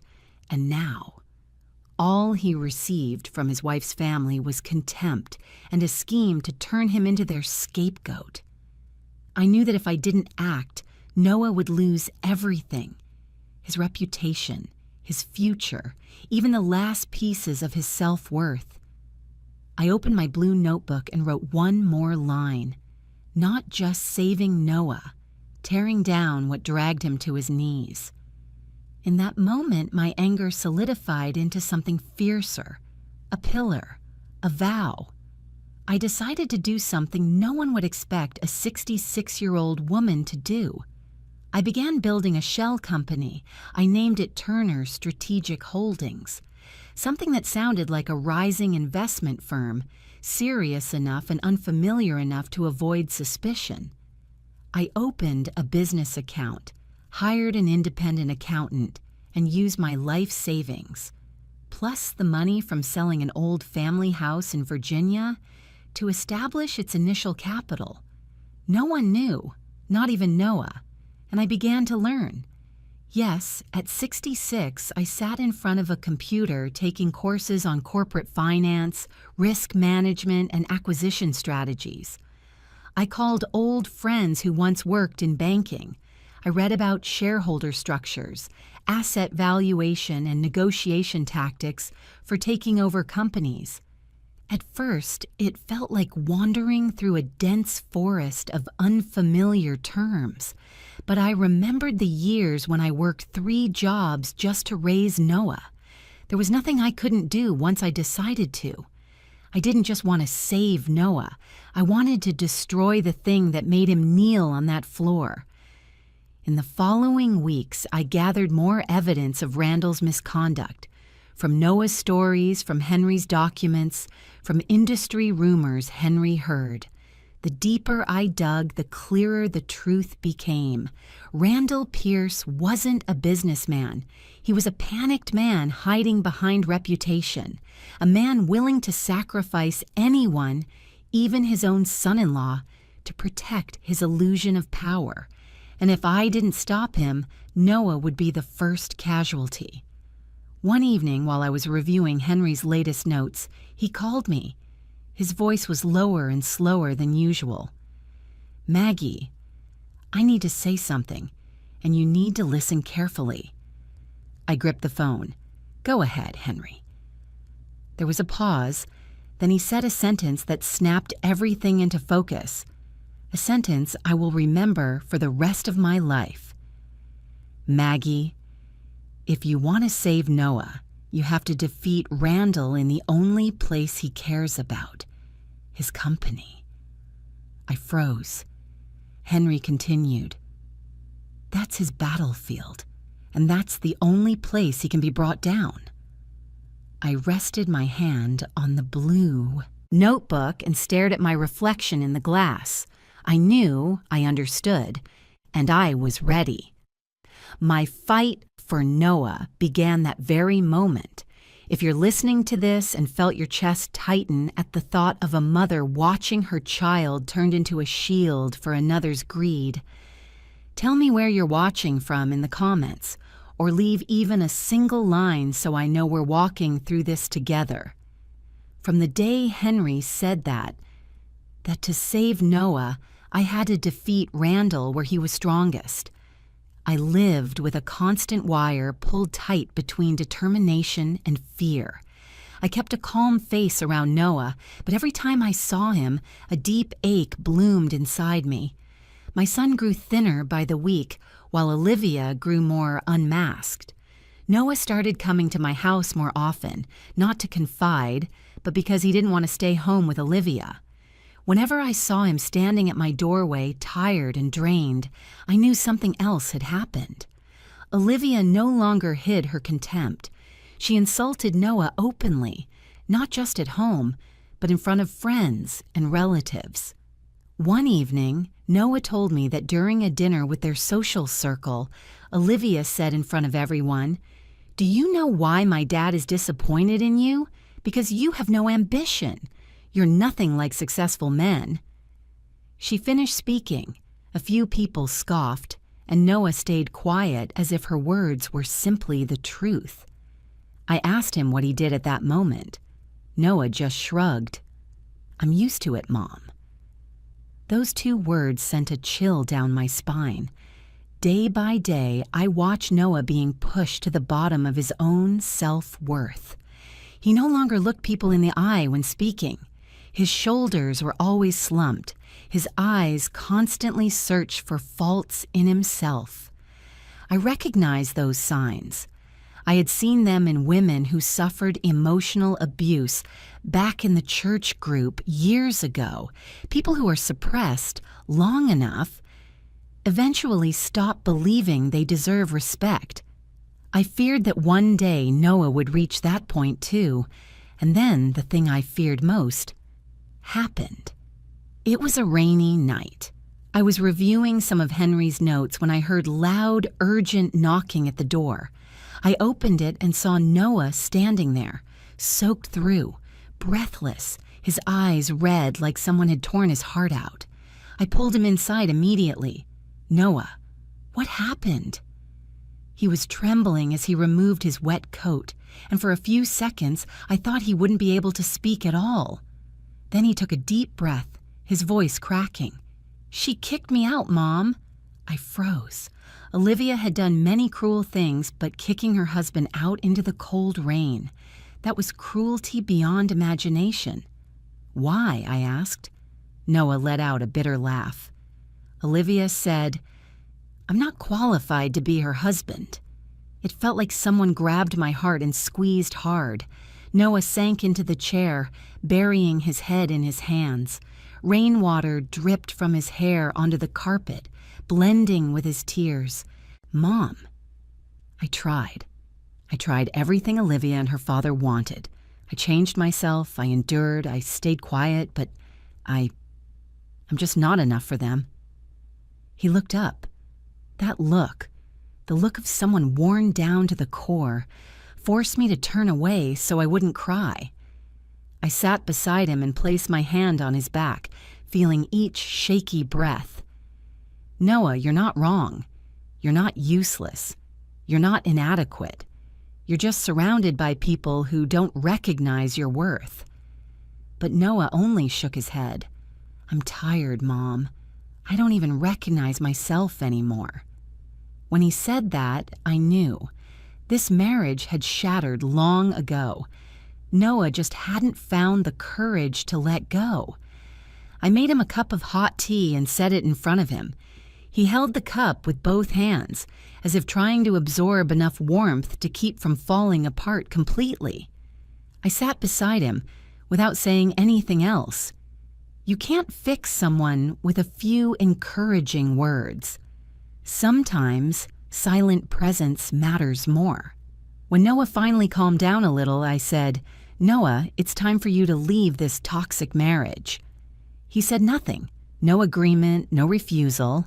I knew that hesitation well, born from loyalty, from fear of starting over, from the guilt of thinking he had failed. I held his hand. "Noah, you can't go back to a place that hurts you like this. You've tried harder than anyone, but love is an endless endurance." He looked at me, eyes still red. "I'm scared, Mom." I nodded. Everyone is scared when they leave a place they once called home. But Noah, if you stay, they will destroy you.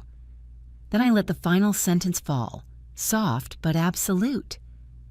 "They want to break you, Noah, but I will not let them." Noah lowered his head. New tears fell into his hands. But unlike the tears from the nights before, these were the tears of someone finally letting go of a weight that had crushed him for far too long. That night, Noah slept on the old sofa where he used to lie and watch cartoons as a little boy. I tucked a blanket around him, just like when he was small, then walked into the kitchen where my blue notebook lay open on the table. I wrote a line bolder than any line before. It's time to act. The next morning, I called Henry and said, "It's time for the next step." Henry didn't ask if I was sure. He just said, "Pierce Manufacturing is at its weakest point in history. If you're going to make a move, now is the moment." I had been preparing for this moment for weeks. Every financial lesson, every consultation, every page of notes, all leading to one decision. I submitted a formal offer to acquire Pierce Manufacturing through Turner Strategic Holdings. It was an offer to purchase a controlling stake at a low price, but one that reflected the company's collapsing condition. An offer Randall couldn't ignore, but also couldn't accept easily. I sent the documents through legal channels, ensuring my identity stayed hidden. Randall would only see the name of an emerging investment firm, not Maggie Turner, age 66, from Raleigh, North Carolina.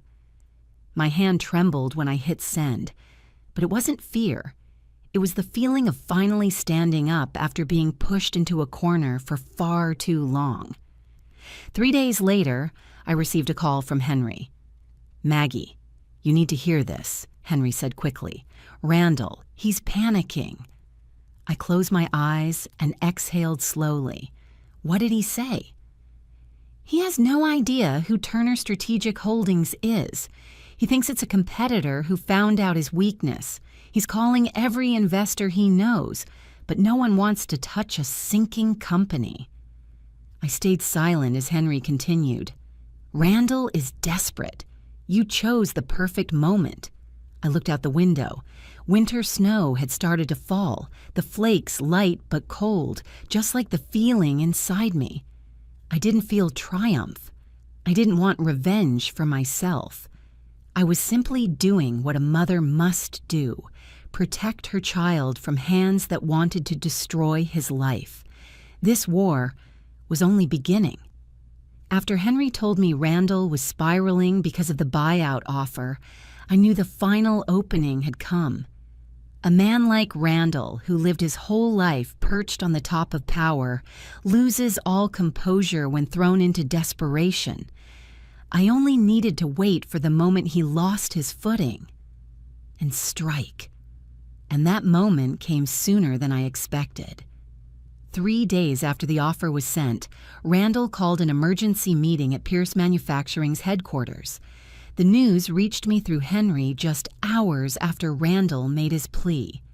"He's trying to bring in investors at any cost," Henry said over the phone. "But Maggie, I'm certain no one wants to touch a company collapsing this fast." I wasn't surprised. The companies that smelled danger had quietly pulled away long ago. The unfinished projects, the mounting debts, the lawsuits hanging over them. All of it made Pierce Manufacturing look like a sinking ship everyone wanted to abandon. Only Randall kept clinging to the wreckage as if it were his own pride. After the meeting, Randall called more than 10 longtime partners. Henry's sources reported 9 rejected him immediately, 2 stalled, and 1 said, "Randall, I'm sorry, I can't save a sinking ship." I could imagine him slamming his fist, yelling, pacing through his office with fury. But I didn't care about his emotions, only the timing. This was exactly when he was at his weakest. While Randall scrambled for a lifeline, Henry and I finalized the offer through Turner Strategic Holdings. We offered to buy 60% of the shares, enough to take full control, at a price far below what they claimed the company was worth. But it was a price that perfectly reflected the truth, an offer sharp enough to hit Randall's fear, yet realistic enough to leave him with no other option. Henry sent the negotiation packet. Randall replied in less than 2 hours. A single message: "We need to meet." That was the moment I knew Randall had lost. When a man of power reaches out to a nameless investor, it means he has run out of moves. But I still kept the strategy. Total silence. I let Henry handle it while I stayed in the shadows. Randall met Henry at a fancy restaurant in Charlotte. I wasn't there, but Henry recounted every detail as if I had been sitting at the next table. Randall, the same man who once made Noah kneel on the floor, showed up looking worn out, disheveled hair, crooked tie, dark circles under his eyes. He opened his laptop, scrolling through slides, trying to convince Henry that the company was just going through temporary difficulties. Henry kept a calm expression, then said only, "We know the real situation. This is our final offer." Randall turned pale, but he signed. Not because he trusted Turner Strategic Holdings, not because he believed he would be rescued. He signed because he had no other choice. A man who built his life on absolute dominance had, for the first time, sold his authority to people he didn't even know. I could imagine the tremor in his hand as he held that pen. What relieved me most was that Noah still had no idea. I didn't want my son to feel like a burden. I didn't want him thinking I fought this battle because he was weak. I wanted Noah to stand tall on the day he learned the truth, seeing me not as a rescuer, but as a mother protecting her child from cruelty he never deserved. Noah asked me a few times why I was so busy, why I left the house at unusual hours. I only said I was helping a friend from church organize storage files. He believed me. He believed me because Noah always believes me, and that made me even more determined not to slip. While Randall signed in despair, Olivia, sharp, calculating, born into the world of wealth, began to suspect something. She did not sit still. She dug through documents, checked investment firm directories, even called friends in finance to ask about Turner Strategic Holdings. But of course, she found nothing. Turner Strategic Holdings was created precisely to reveal nothing. Henry once joked, "Maggie, you hide your tracks better than the young investors." I knew Olivia was only worried about her family, her father, her family's reputation. Not for a single second did she worry about Noah, the man she had vowed to love for life. Thinking of that brought a mixture of sadness and resolve to my heart.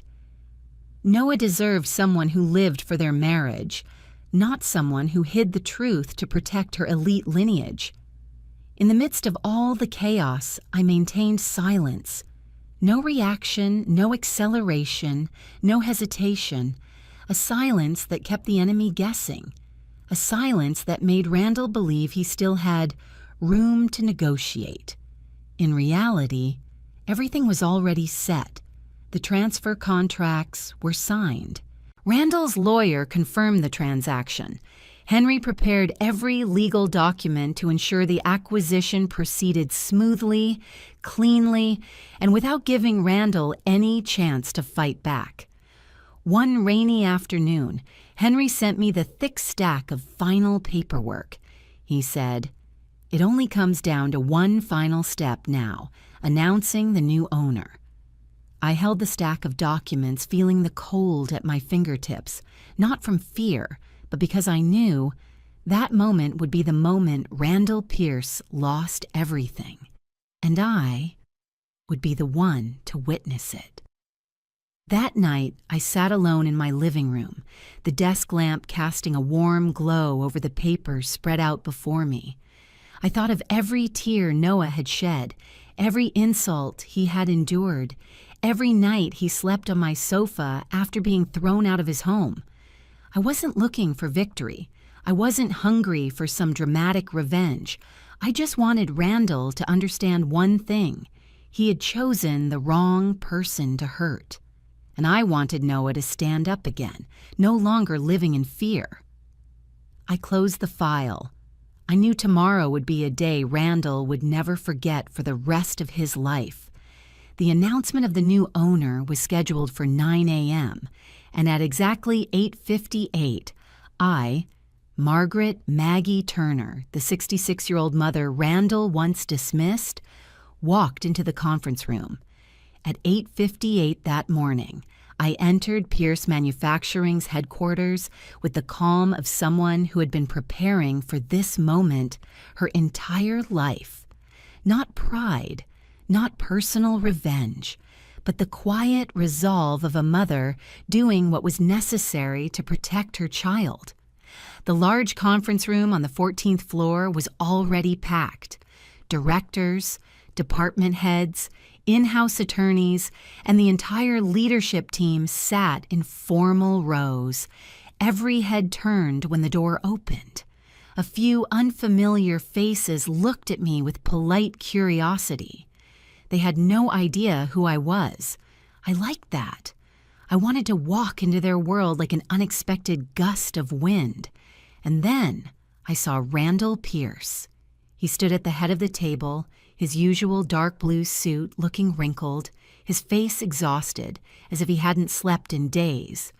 But what struck me most were his eyes. The same eyes that once looked at Noah with contempt, now filled with fear. As I stepped farther into the room, Randall's eyes widened in disbelief. His face drained of color in a single breath. He stammered, voice cracking. What are you doing here?" A ripple of murmurs spread across the room. A few people shot uneasy glances at each other, whispering under their breath. I could feel the tension spreading like tiny waves across still water. I didn't sit down immediately. I stood at the head of the table, placed my handbag on a chair, and took out the thick file Henry had prepared. I set it onto the table with a sharp, echoing thud, louder than any spoken declaration. I looked straight at Randall and said slowly, "I am the new owner of Pierce Industries, Mr. Randall." There are moments in life when the air seems to split in two. This was one of them. The entire room went silent. The chief financial officer dropped his pen. Another director's mouth fell open, no sound coming out. The company's in-house attorney froze, turning toward Randall as if asking, "Is she telling the truth?" And Randall? He no longer carried even a shadow of his former authority. He stepped back half a pace, arms slack at his sides, his whole body collapsing inward. Finally, he sank into his chair, completely undone. I could hear his breathing, short, panicked. And in that moment, I saw the man who once forced my son to kneel on a dirty floor, now pushed to the edge of his own ruin. Part of me felt the sting of witnessing a man break so completely. But the other part, the part that had watched Noah be crushed day after day, understood this was the price Randall had earned. I continued, my voice calm but firm. "You signed the transfer agreement, didn't you? Therefore, today I'm announcing to the entire board, Turner Strategic Holdings, led by me, is the new owner of the company." Again, the room fell into absolute stillness. No one dared breathe too loudly. Randall placed a trembling hand on the table. No, you can't. You don't have this kind of money. You don't have the resources. This can't be real." He choked on his own words. "It can't be you."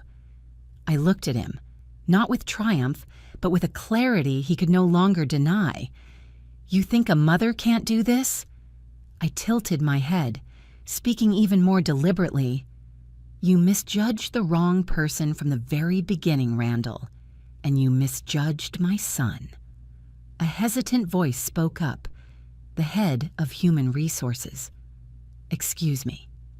Does this mean all current company operations fall under your decision-making now?" I nodded. "Exactly." A hum of whispers spread across the room.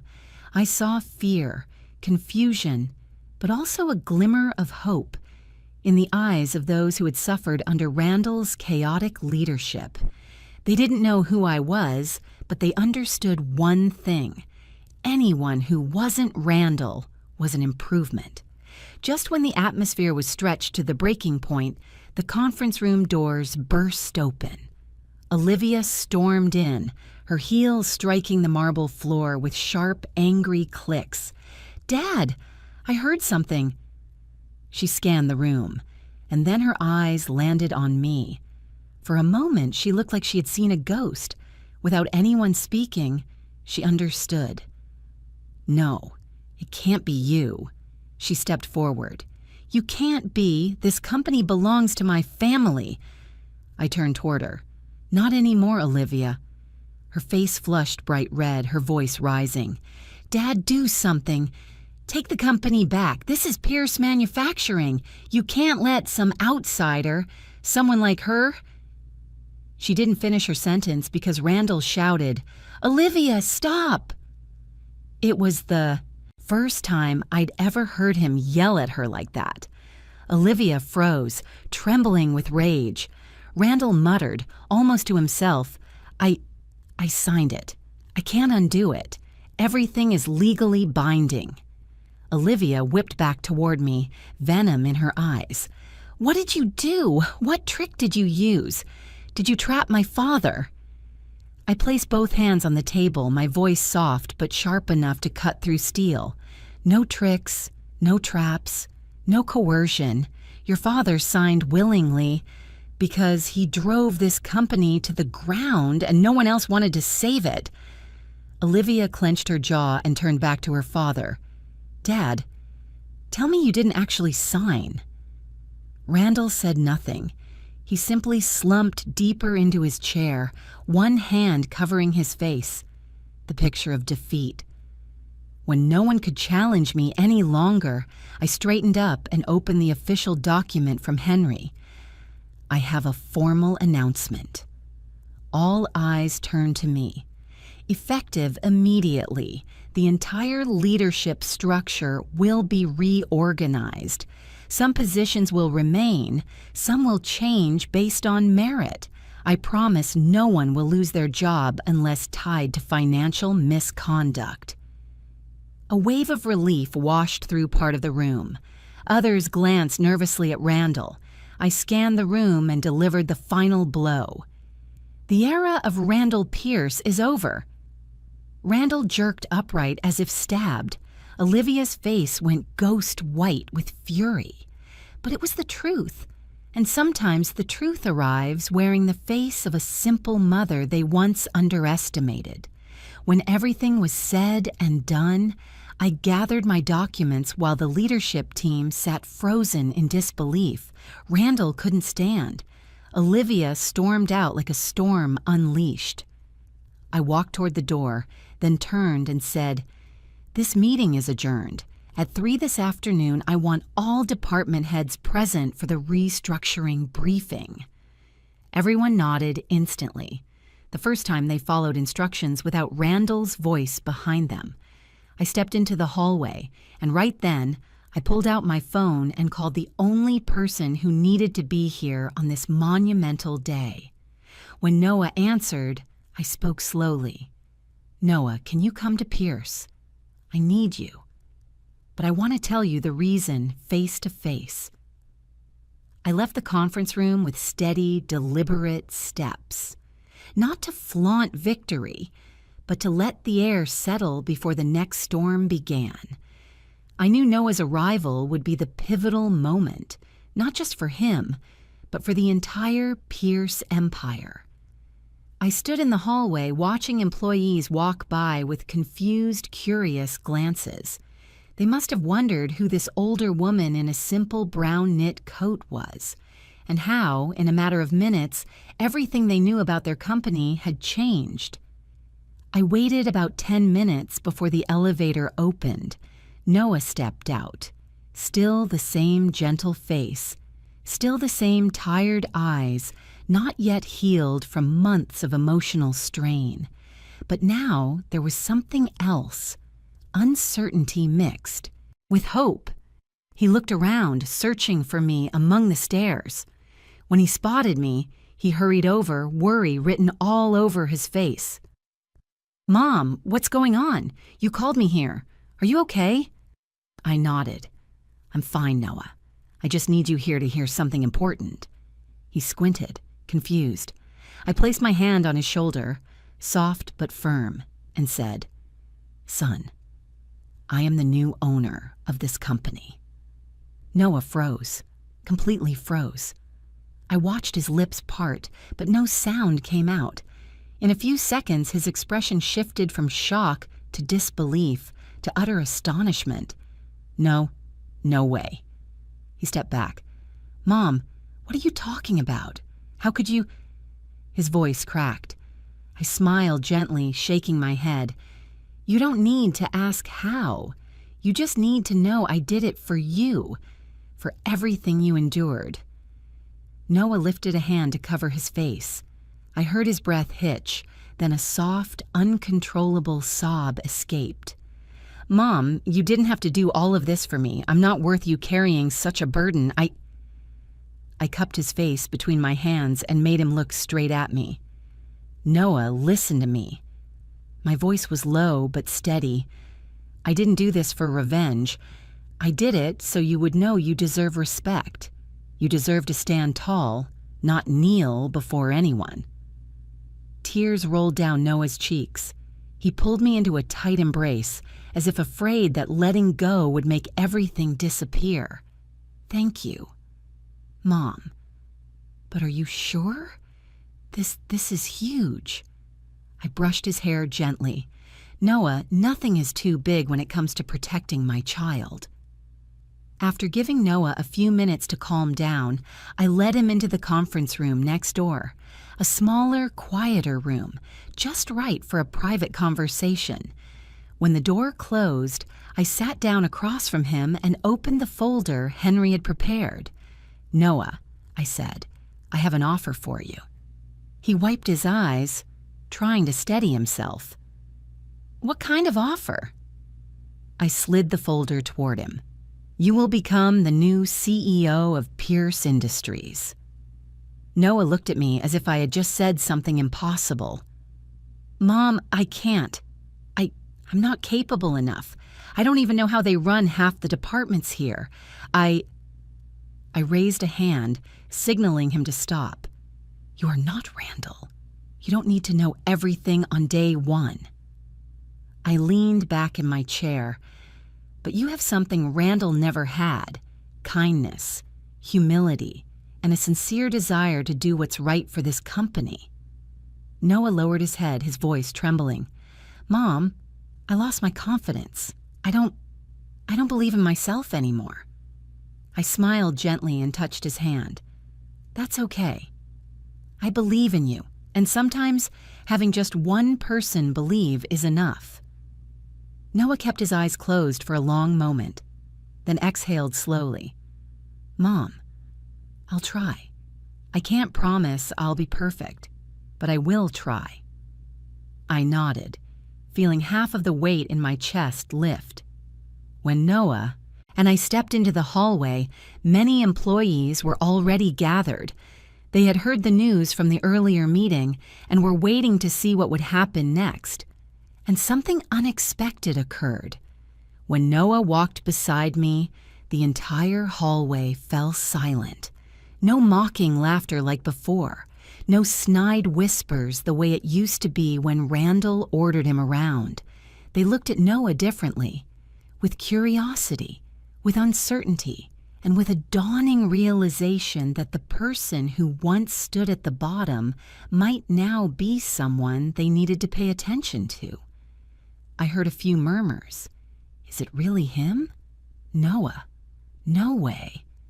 I glanced at Noah and smiled. Come on, son, it's time for you to meet everyone. Back in the large conference room, Randall was still sitting there. His face was ashen, as if he had aged 10 years in a single morning. When Noah walked in behind me, Randall shot up from his chair. "Noah, don't listen to her. You don't understand what's happening. She tricked—" I cut him off. "Randall, you do not have the right to speak to the new CEO in that tone." The room seemed to tilt for a moment. New CEO? Randall repeated, his eyes empty. I nodded. Yes, Noah Turner is the new CEO of Pierce Manufacturing. Randall staggered as if someone had punched him straight in the chest. No, impossible. He has no experience. He's just... I held his gaze. He is far more capable than you ever allowed him to be. And he certainly deserves better treatment than what you gave him. No one said a word. The room was utterly silent. I turned to the in-house attorney and the leadership team. Starting today, Randall Pierce will hold the position of strategic advisor. Unpaid, with no signing authority and no involvement in company operations. The sentence fell like a verdict. Randall collapsed back into his chair. He had nothing left to say. And then Olivia arrived. She stood in the doorway, her face flushed red, her eyes swollen with rage. The moment she saw Noah standing beside me, she rushed forward, her anger exploding. Noah, are you out of your mind? You're letting your mother destroy my family? You're taking her side? Noah stepped back, but his voice was calmer than I expected. Olivia, don't talk about my mother like that.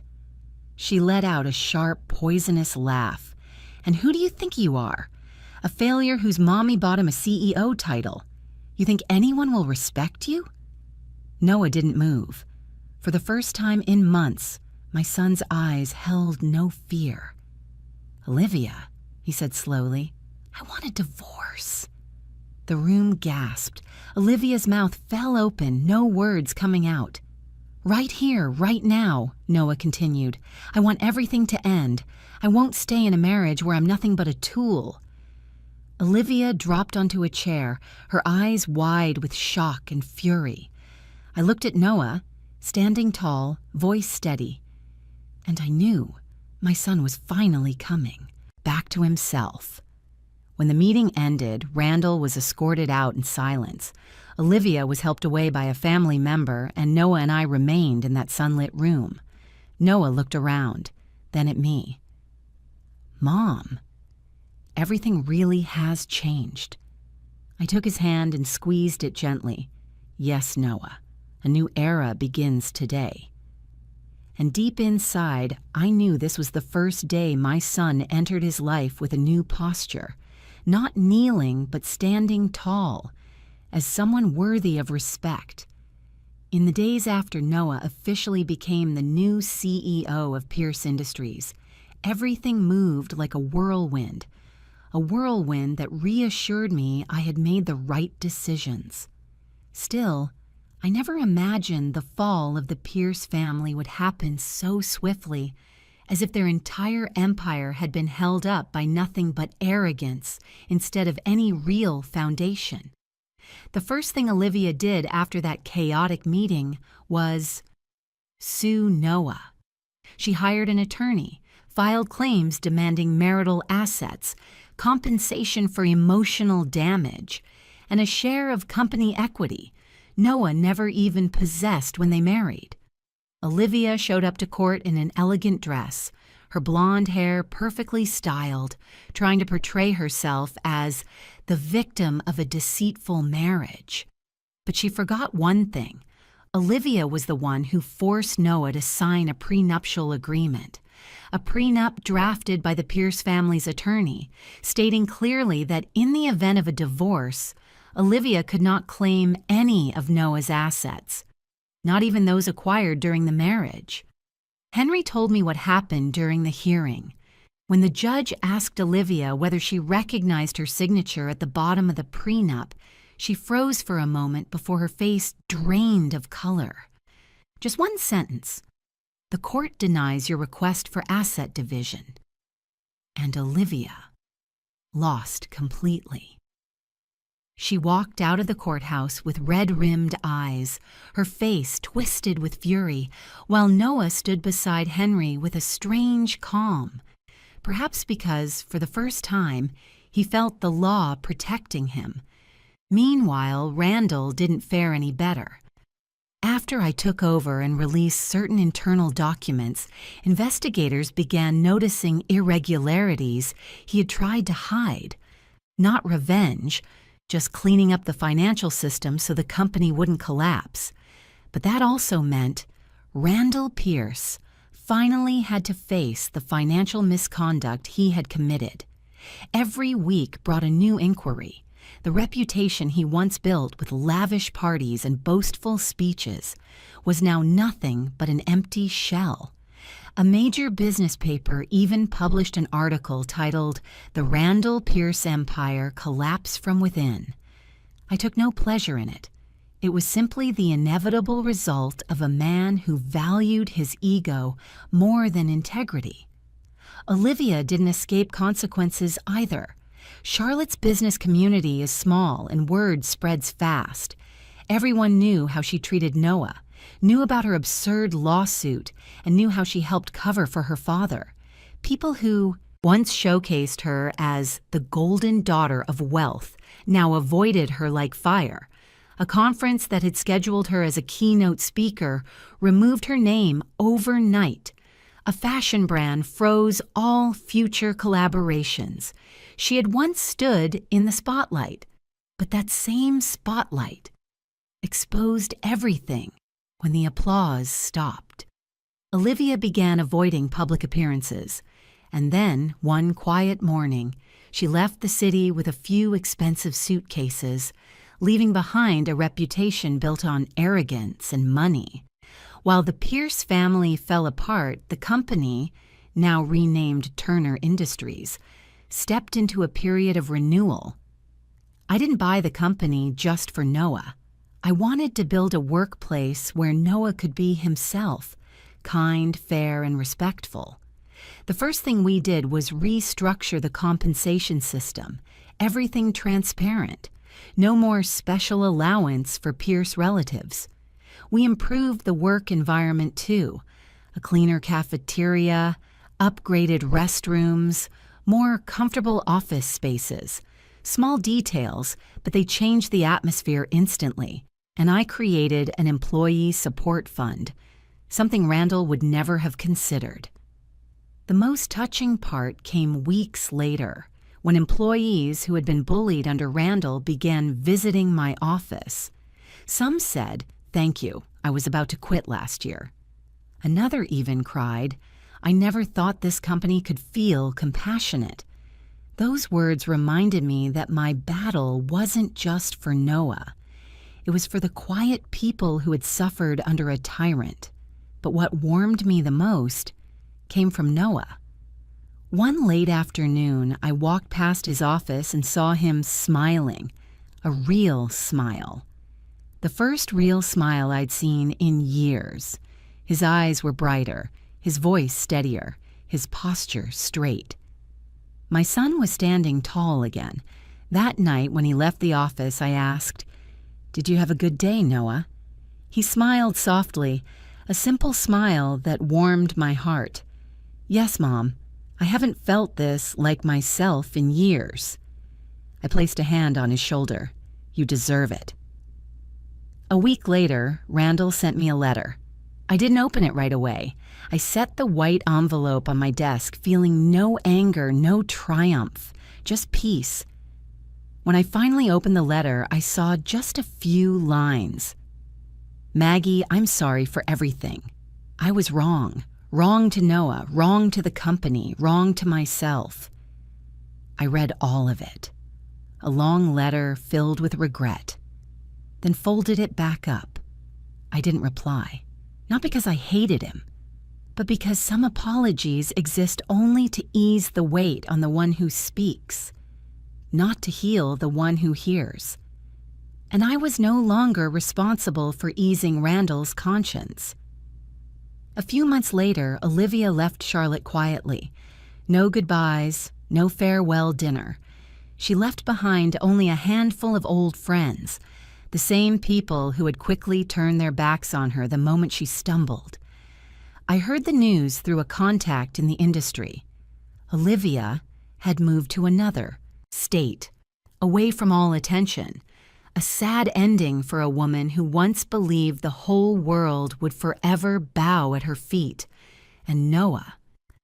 At a local community meeting about a volunteer art project, he met a woman a few years younger. Her name was Emily Hart, a gentle and empathetic art teacher. I saw the way Noah spoke to her. No tension, no fear, no need to earn approval. Just a soft, genuine smile. As they stood together, I saw something I had been waiting for a very long time. Hope. Not for the company, not for reputation, but for my son's life. The months that followed moved at an entirely different rhythm. If once Noah went to work with dread on his shoulders, now each morning seemed like a fresh start. Clearer, lighter, and full of meaning. I watched that change with all the pride a mother could feel. Noah walked into the office with a confidence I hadn't seen since he was little. Not loud or arrogant, but calm, steady, the kind of confidence that comes from finally knowing your worth. Employees greeted him with respect, not the kind of flattery people show to power, but genuine respect for someone who truly listened, understood, and stood up for them. I heard many say that since Noah took over as CEO, the company felt entirely different. Meetings weren't chaotic anymore. Ideas that were once dismissed under Randall were now considered. A longtime employee told me during the quarterly review, "Mr. Noah makes us feel like we matter. It's been a long time since I came to work without that heavy feeling."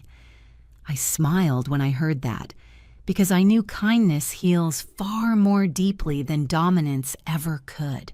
The restructuring, guided by me and Henry combined with Noah's natural leadership, slowly pulled the company back from the edge. Old debts were paid, new contracts were signed, and most importantly, employee morale skyrocketed. I remember the morning Noah walked into my living room holding the financial report.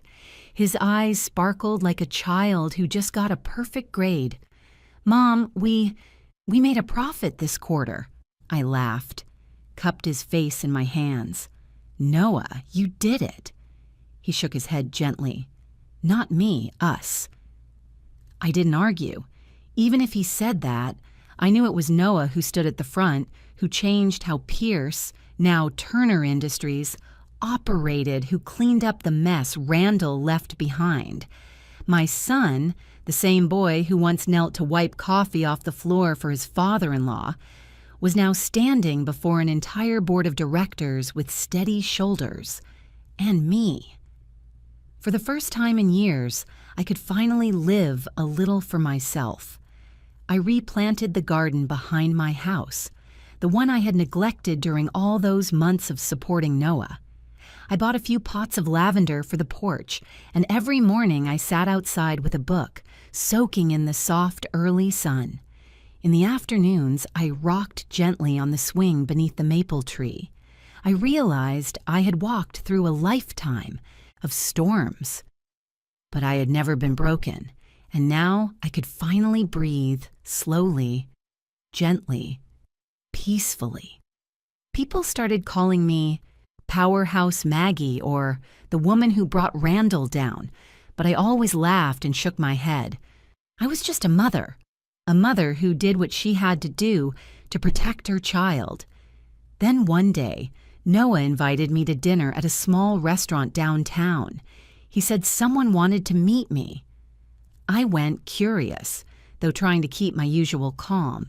When I walked in, I saw Emily, the woman Noah had mentioned a few times, with her gentle eyes and a warm, honey-colored smile. "Mom, this is Emily," Noah introduced, his voice a little shaky. Emily stood, reached out, and took my hand. Softly, sincerely. "It's such a pleasure to meet you, Mrs. Turner. Noah talks about you often." I looked into her eyes. Something in them reassured me instantly. The purity of a heart without calculation, so different from Olivia. Emily wasn't trying to impress me. She was just being herself. and that simplicity made me feel at ease. The dinner was simple: salad, warm soup, grilled salmon, but it was one of the gentlest meals I had shared in years. I watched how Emily spoke to Noah, kind, respectful, never demanding. Noah listened, smiling, sometimes leaning toward her as if warmed from within. When Emily stepped outside to take a call, Noah leaned toward me. "What do you think of her, Mom?" I placed my hand over his, squeezed gently. "Noah, I've never seen anyone look at you the way she does. Without judgment, without expectations, just love." Noah bowed his head, a quiet smile forming. "I think so, too." As for Randall, he tried many times to reach Noah. Emails, letters, requests to meet as father and son. But Noah wasn't interested. Not out of hatred. He was simply exhausted. And because some doors, once closed, never reopen, not out of cruelty, but because the person who walked through them no longer belongs to the darkness behind them.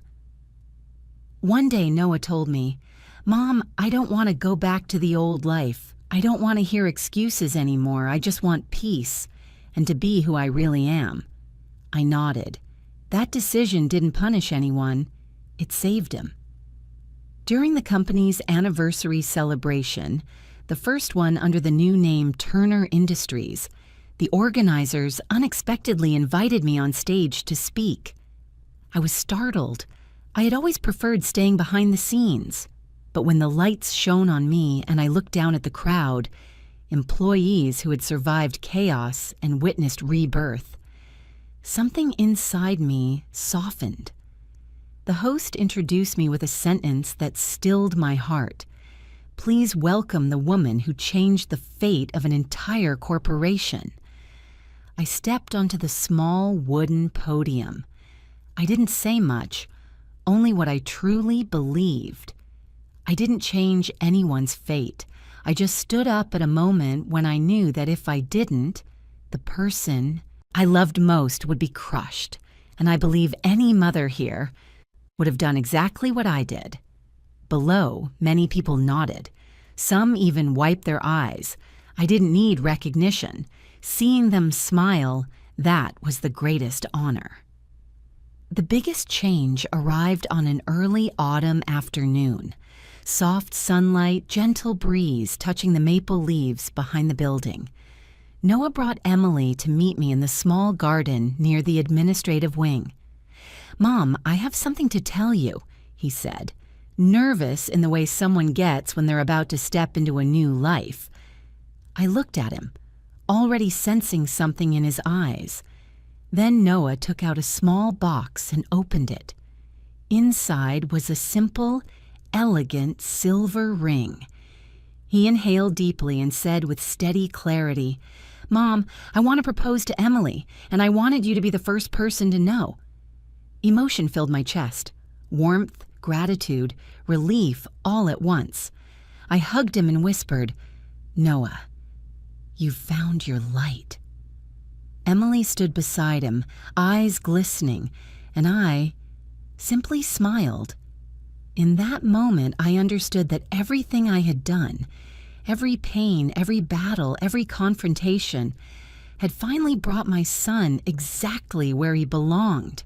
A healthy life, a kind love, a future he truly deserves. The day Noah and Emily, or rather Elise Emily Hart, as I learned from the wedding invitation, held their ceremony, the sky felt as if it was blessing them. The wedding was held at a small ranch outside Charlotte, with a wide green lawn and strings of warm yellow lights hanging like stars at dusk. Noah had said he didn't want a grand wedding. He wanted something intimate, where people could hear each other's laughter without being drowned out by loud music. It was soft, simple, yet warmer than any lavish party Olivia ever boasted about. As guests arrived, I stood in the front row by the flower-lined aisle. I wore a navy dress holding a small bouquet Elise had prepared for me.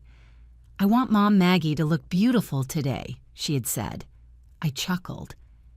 But in my heart, something tightened. Maybe because I had spent so many years fearing Noah would never find someone who truly loved him. But today, in that golden glow, I knew he had. The music began. Everyone fell silent. Noah walked out first, not in the expensive suit Olivia once forced on him, but in a simple light gray suit. His face glowed. His eyes held a whole horizon. Then Elise appeared, a soft white dress, simple, flowing, her hair half tied with tiny flowers, her eyes fixed on Noah, and only Noah. I heard the guests whisper, "They're beautiful together. That look, that's real love." But I barely heard them. My chest had already tightened with joy. When Elise reached him and they joined hands, the officiant smiled and began the vows. But when Noah spoke, his voice trembled. "Elise, you came into my life when I thought I had lost everything. You showed me what peace feels like. You look at me with an expression I never knew, no demands, no judgment, only love." Elise's eyes shimmered with tears, and I cried too. When it was Elise's turn, her voice was soft as a breeze. "Noah, you are the kindest man I've ever met. I didn't love you because of your title or your circumstances, but because of your heart. A heart that has never stopped wanting to do what's right." Those words soothed every wound Noah had ever carried. After the ceremony, the reception took place on the lawn. The sun slipped down and the warm lights above us glowed like a net of tiny stars. People laughed, clinked glasses, and swayed to gentle music. Then came Noah's speech. He stepped onto the small platform, holding a glass, eyes fixed on me. I froze for a moment, but he smiled, calming my heart instantly. "Mom," Noah began, voice deep and full of feeling, "if it weren't for you, I wouldn't be standing here today. There was a time I believed I had no worth, no future. But you saw what I had lost in myself. You stood up and fought for me when I couldn't stand up for myself." He placed his hand over his chest, as if steadying his own heart. "When you saved me, you didn't just save my life. You gave me a new one." I couldn't hold back anymore. Tears streamed down my face. The people sitting near me handed me tissues, and all I could do was smile through the tears. My son, the boy who once cried in my arms after being humiliated, was now standing before everyone, speaking with strength and gratitude. Nothing could make a mother happier. But then, I saw a familiar figure beyond the fence. A man stood at a distance, hand resting on the wooden rail, eyes fixed on the ceremony. No one else noticed him, only me, Randall Pierce. He didn't step inside. He didn't interrupt the wedding. He didn't hide in the shadows. He stood there quietly, his face looking much older than the last time I'd seen him. His eyes carried a sadness he couldn't mask. The sadness of a man who had lost everything. His reputation, his power, and worst of all, the son-in-law who once called him father. For a moment, our eyes met across the yard. Just a moment. I didn't nod. I didn't turn away. I didn't sneer. I simply looked at him calmly, without hatred, without resentment, just letting go. And I knew that was the right ending, for both me and Randall. The ceremony continued, full of laughter. Elise took my hand and said, "I know Noah is as strong as he is because of you. Thank you for protecting him, for bringing him back." I smiled. "No, it was him. I only nudged him at the right time." Elise shook her head and held my hand tighter. "No one can lift someone who's fallen to the bottom unless they're a mother." I almost cried again, but instead I squeezed her hand gently, letting it be my thank you. When the reception ended, Noah and Elise walked over to me under the warm string lights. "We want you to move in with us," Elise said. "We want to take care of you as you get older." I laughed, half teasing, half touched. I'm not old yet, but I'll think about it. The truth was, I had been thinking about it for weeks because I knew my age was heading toward the years when care would matter, and because I knew those two didn't see me as a burden, but as family they wanted to protect.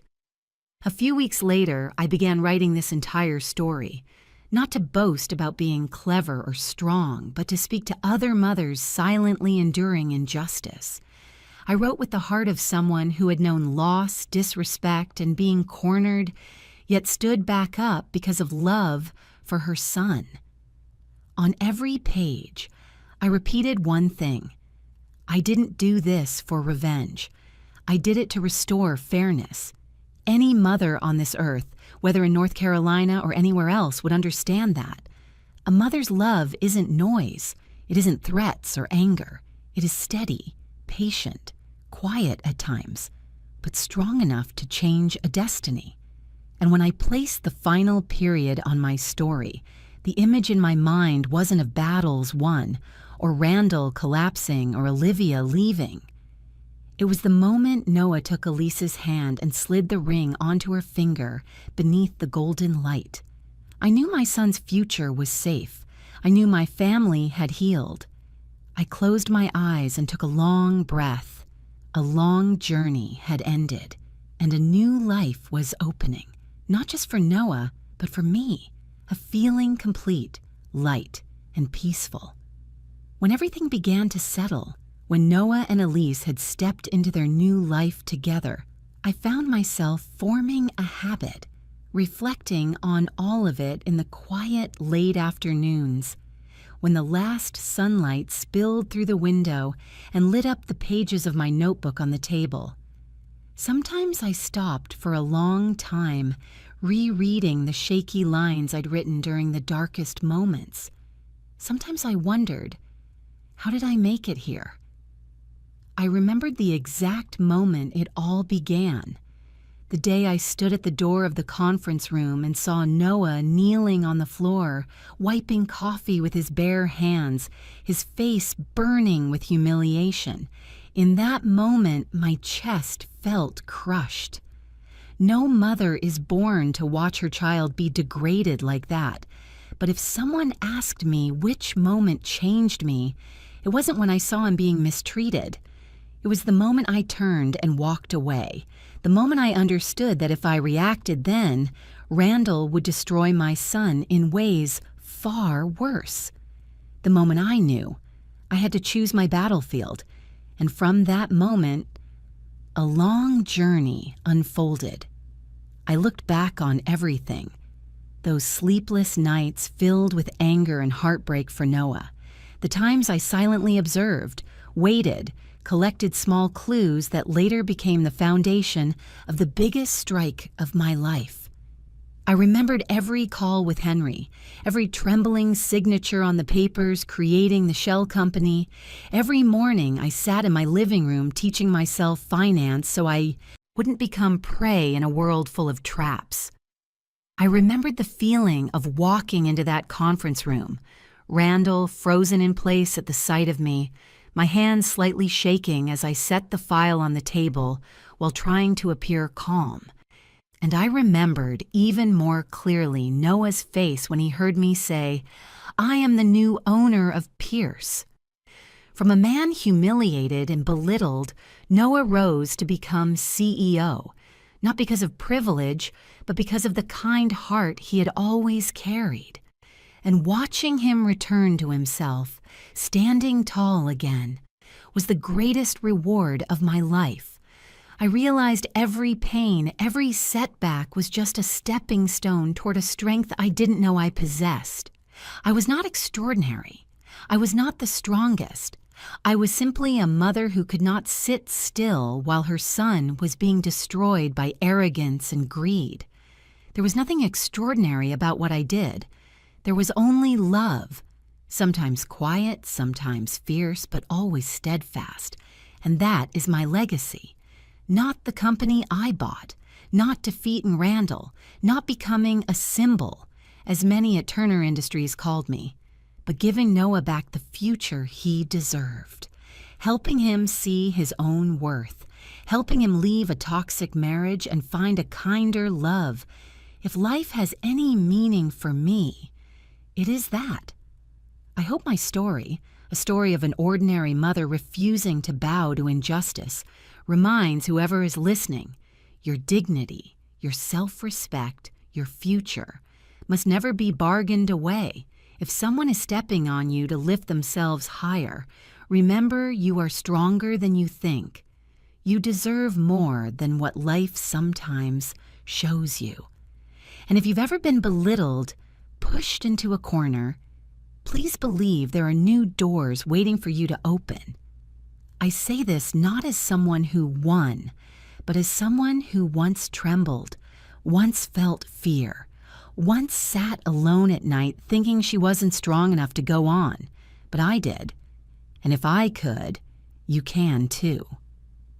Now, as I write these last lines, Noah and Elise are in the kitchen preparing dinner. I hear their laughter, the clink of glasses, the soft shuffle of their steps. The house is full of warmth. I know I no longer need to worry. The future is steady. My son is happy, and my heart is at peace. Thank you, you who are listening, for walking with me through this long journey of tears, hurt, hope, and rebirth. If you're still here, it means my story touched a part of your heart, and that means more to me than you know. Where in the world are you listening from? I truly want to know. Every comment, even a single line, makes me feel like I didn't tell this story alone. Please leave a comment, share your thoughts. I promise I'll read every word. And if stories of justice, love, resilience, and the strength of age bring you comfort, hit subscribe and like the video so we can meet again on another journey, where I continue telling stories of people who seem fragile but carry storms within them. Thank you for being here, for staying, for listening to a mother's heart.